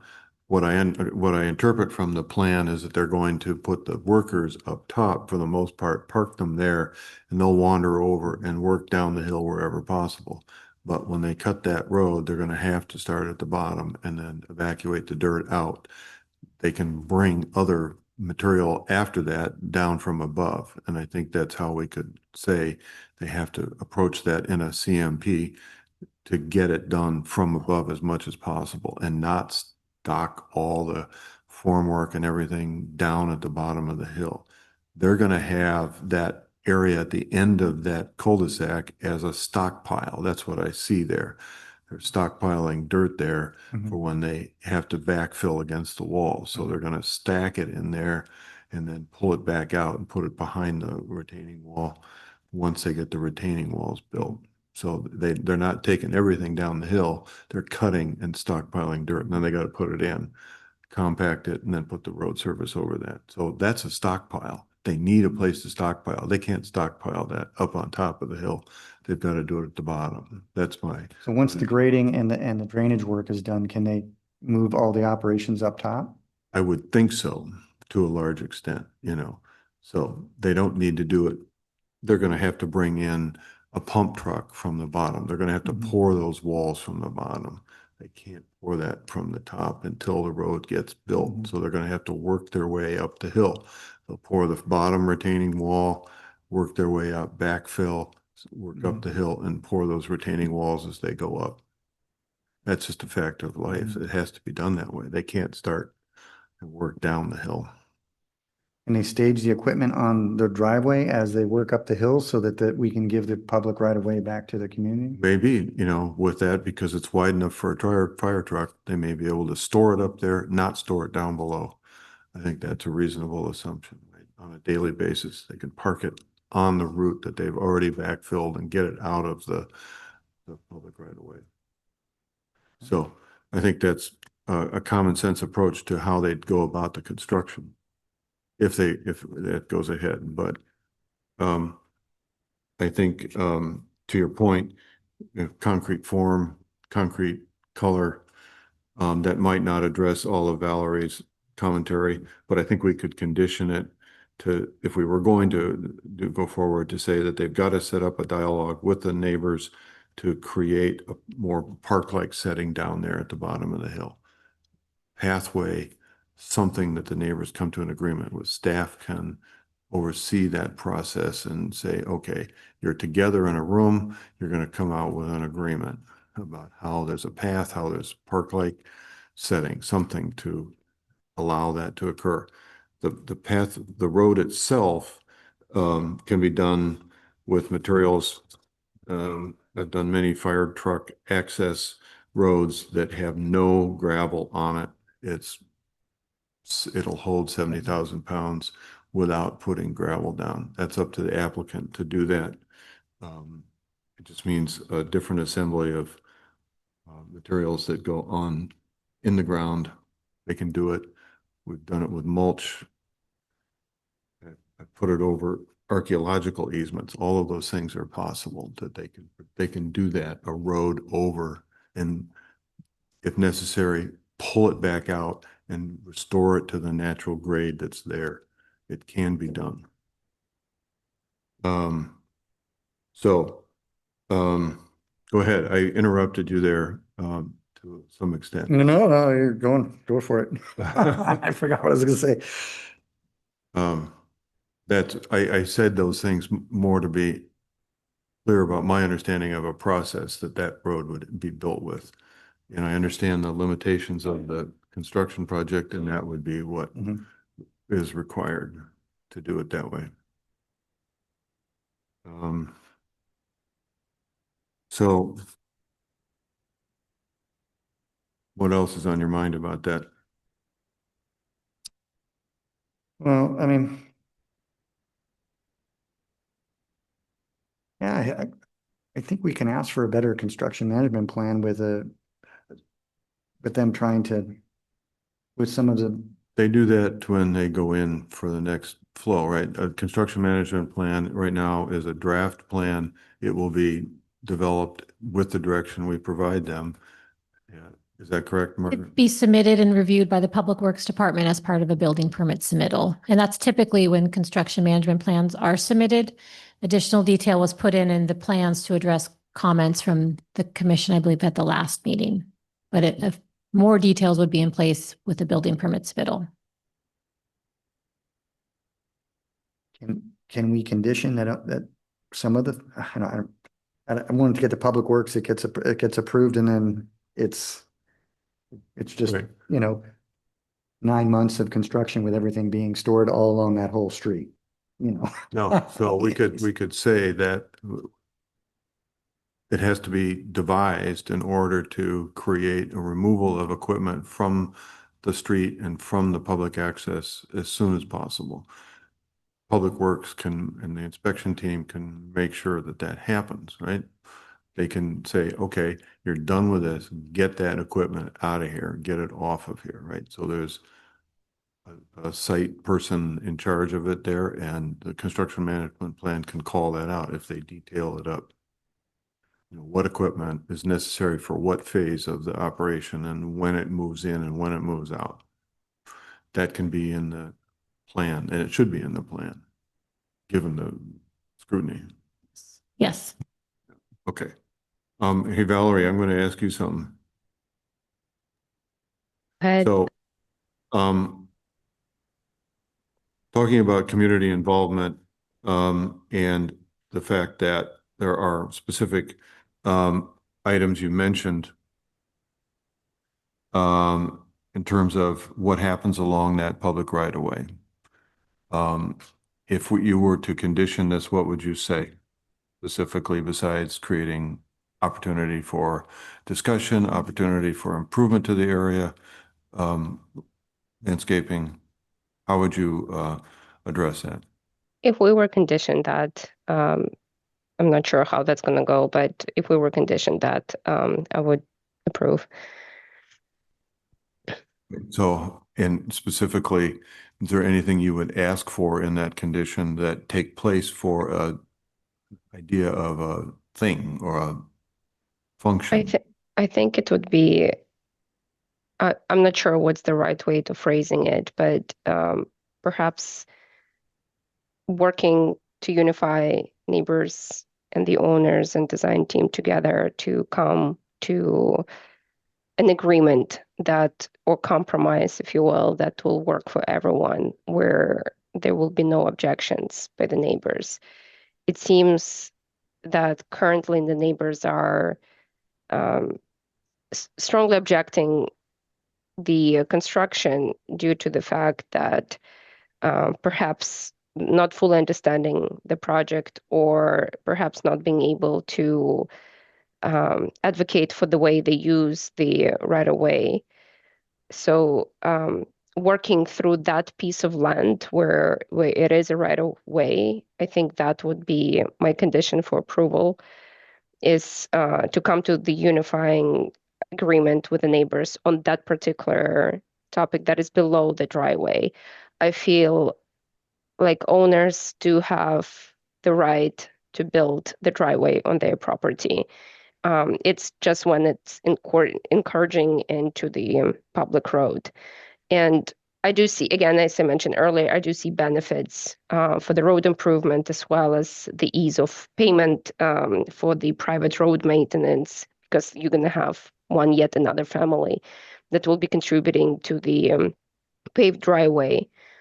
So there are a lot of good things that will come out of this. But working on the design, working on the color that is more organically blends in with the existing environment, as well as the having the solving the issue of the public way. I think that's would be my condition. May I interject? Chair Hayes? Yes. This makes it rather difficult to articulate the findings as required by the municipal code because it introduces a certain amount of uncertainty as to what the ultimate project will look like, and it makes it somewhat dependent on what the neighbors think of it rather than the evidence in the record that we need to support the findings. So even though I applaud the notion of this process, I'm not sure how we put it into a resolution that satisfies the municipal code. Thank you for that. That's on my mind as well. So I was thinking of saying that it would stipulate a certain number of meetings and topics that they would have to do that. At the end of that, whatever came out of it would be reviewed by staff to be acceptable with our intentions and our expression of conditions. So there's not going to be probably agreement on everything, but the applicant has to make that effort to listen to and record and take steps to bring elements in that Valerie has brought up about that right of way and so forth. So it's in that public right of way. Something has to change there. What that is unclear at the moment, but we've made clear that we've heard from the public that there are things about the landscape of the area. What does it look like when it's done? A pathway, maybe I don't know if a bench is the right thing, something to help bring a sense of harmony back to that area after the disruption. So what does that look like in a document? I'm not sure. So, and I asked the other commissioners to weigh in with that on that subject, but I think there's something there to be said for having that dialogue take place and put it into a condition of approval that they have to have those meetings. Is that a reasonable? Requiring the meetings makes perfect sense, but then how are we to know whether or not the ultimate design satisfies the commission's requirements for the findings? It becomes rather tricky. Yeah. Okay. And I know that you don't necessarily want us to bring this back to you after these meetings. Right. So I'm not quite sure how to satisfy the chair's intention here. Thank you. Sorry. Right. No, I appreciate that.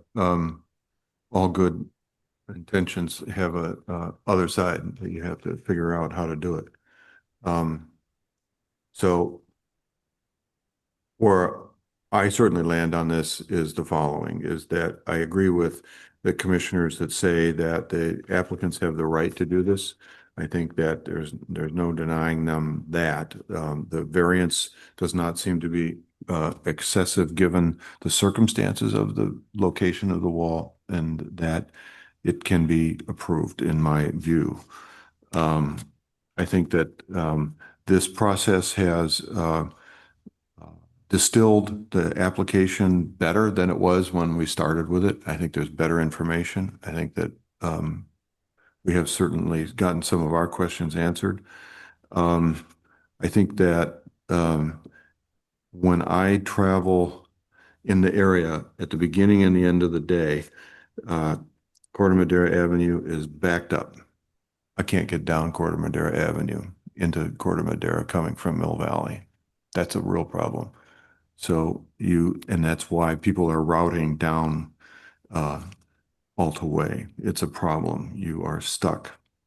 And so I think they have the right to give themselves this out, and that we can condition this project appropriately and with the town's oversight and every aspect, the engineering, the erosion control plan, all of those things are just such a heavy-handed necessity here for the building department to oversee with decisive action and continued oversight throughout the project. I think that fire safety is definitely improved. I think that the conditions in there that the gates get opened in any event, and that there's a system that has to be set up to allow for communication of the gates opening. I don't know whether that's through a phone tree or through the notification system or what it is. Nixley is gone now, so I don't know what is in its place exactly. So something has taken its place for notification. But I think that the neighbor involvement is important to get to an agreement with it. Not necessarily a happy agreement, but that their input is heard by the applicant and that they do address some of these concerns. I think that the road has to be improved up to the bottom of the driveway for design, and that the town has to be per the conditions of approval, make sure that everything gets approved or removed adequately and cleanly and restored to a state where it was, and that's a necessity for this. Staff has the authority, I think, to make sure that that occurs. So I would recommend that we approve it with these conditions of a concrete color, a submittal of natural form shapes. It could be, there's nothing particularly bad about vertical board form. I'm fine with it, but there might be something else that the staff could look at for a form liner or something. But I'm fine with board form, brown, concrete. I think we've got the public area that needs to be addressed, and we can say that they have to create a better road base that is more environmentally sensitive. And I would advocate for that being a condition of approval, that they submit that in their final plans, that they use reinforcement that is for fire trucks and green areas. That can happen.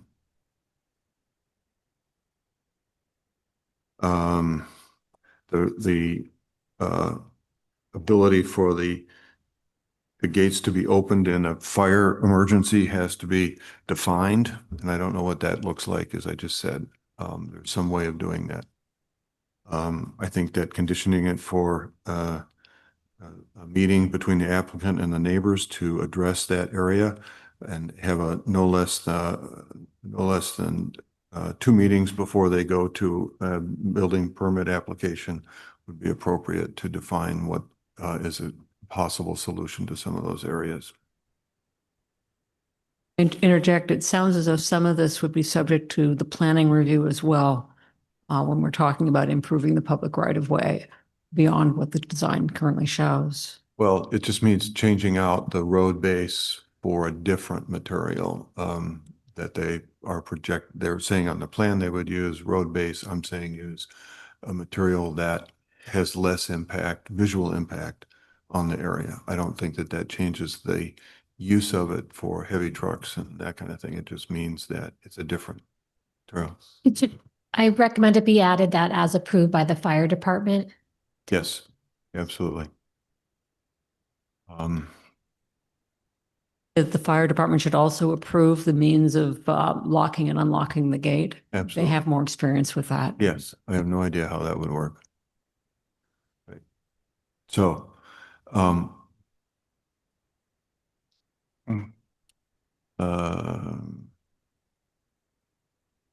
yes, we did talk about that. Sorry, that the monitoring of the traffic up and down the hill would occur by the town, not by the applicant or the residents, that the town would monitor the traffic on the hill.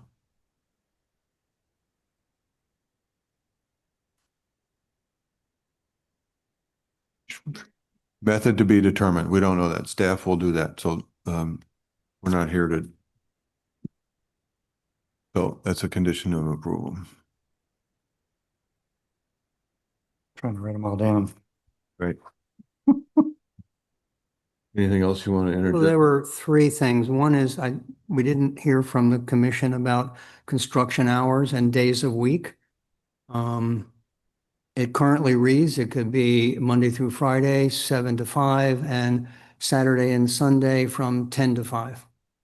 And Okay, so I agree. I'd like to see the morning start at 8, not 7. And personally, I'd like to see no construction on the weekend, given how close all the neighbors are and the amount of earth being moved, construction activity, but I haven't heard from others. The other one is they changed the language, say that the access, this drive would be for the existing single-family residents only.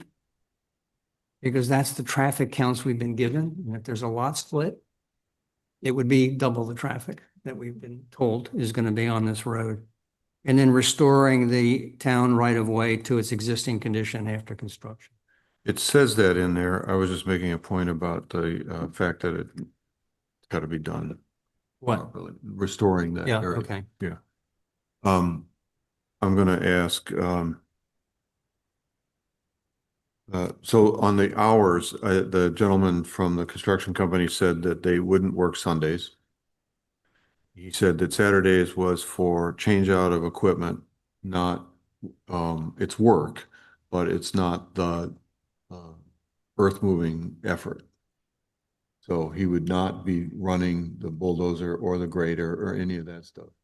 Frequently, earth moving companies bring in their service trucks on a Saturday to oil up the rigs. That's the kind of thing I think he's talking about. He did say that he would be amenable to equipment operating hours after 8. So we would have that in there. Okay. What was that about? Well, it currently reads that the driveway is only for use of the residents. Yeah. But it doesn't say existing single-family residents. Is that possible to say anything about that or not? Can't promise you that it would be enforceable, because if it turns out that the only thing standing between the property owner's ability to do an SB9 or an ADU is the restriction on the road, I'm not sure that it would stand in front of state law that says that we can only use public safety to deny if the public safety condition can't be mitigated. Wouldn't we then change the condition at that point in time? Probably, yes. Okay. So you're going to be trying to read this. I am. I'm trying to get, I'll go back over it with you, but I'm just curious about just the use for the family.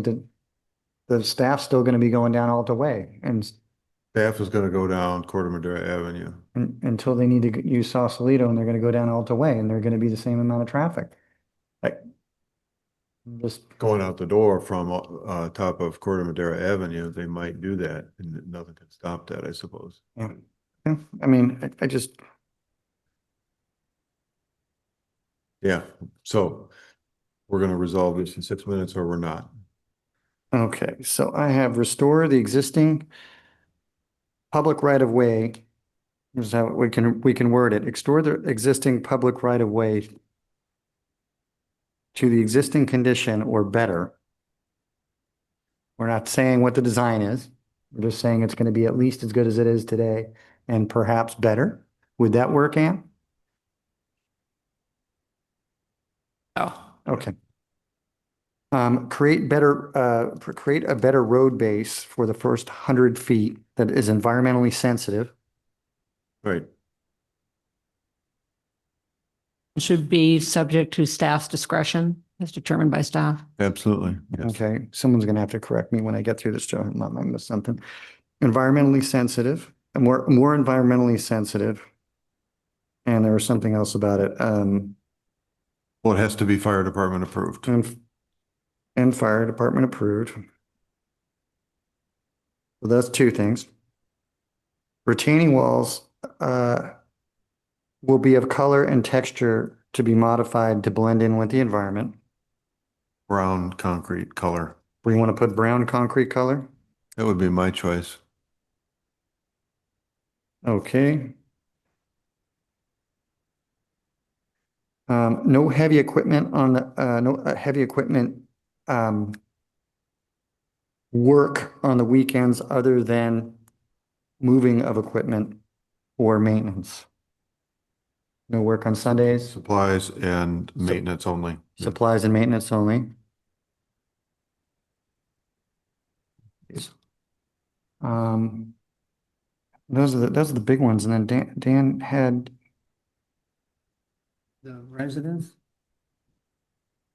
is that in, that's already in there, right? It says residence, it doesn't say existing residence. In other words, if there is a lot split, Mm-hmm. then we've been told there's, X number of trips a day on the driveway, they're gonna double. Well, and we could put that in there, as Ann pointed out, it's not defensible, but we could say existing residents. Well, we don't know that. We don't challenge. Okay, so it's going to say existing residents. Is that something of a condition, but Really limit what's going on inside that property. No, just who can use the driveway. And the driveway is inside those 11 acres No, or but whatever. part of it part of it is over town-owned property, which has a, They would be living, they're part of the public as soon as they buy a piece of property, whether it's split or something else.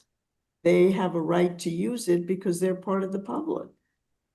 correct. And I just think that legally you're really it's a liability for the town to make limits that aren't legal.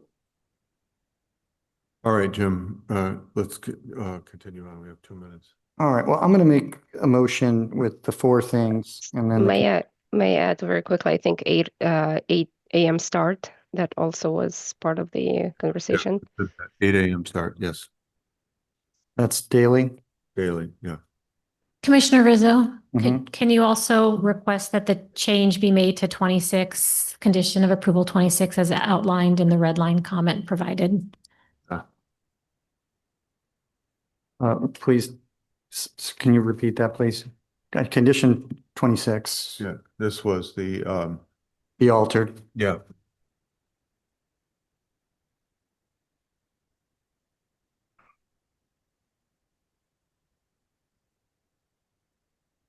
All right, let's try to do this and see if I can get through it. I'm going to make a motion to approve resolution 25-003 with modifications.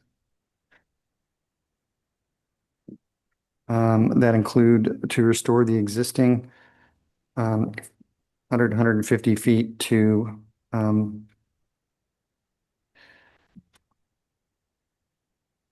I'm sorry, the whole public right of way, to restore the existing public right of way to a condition that is as good or better than it is today. To number 2, to create a better road base for the first part of the public right of way that's going to be used as part of the egress, that to be more environmentally sensitive, but to be approved by the fire department.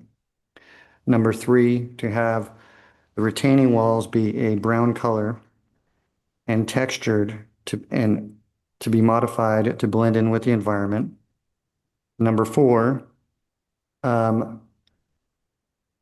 we're gonna do a condition for an 8 a.m. start daily. We're gonna limit construction on the weekends to Saturdays for heavy equipment to be moved and maintenance and to include deliveries.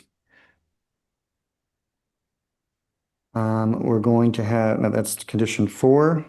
Condition 5 would be to modify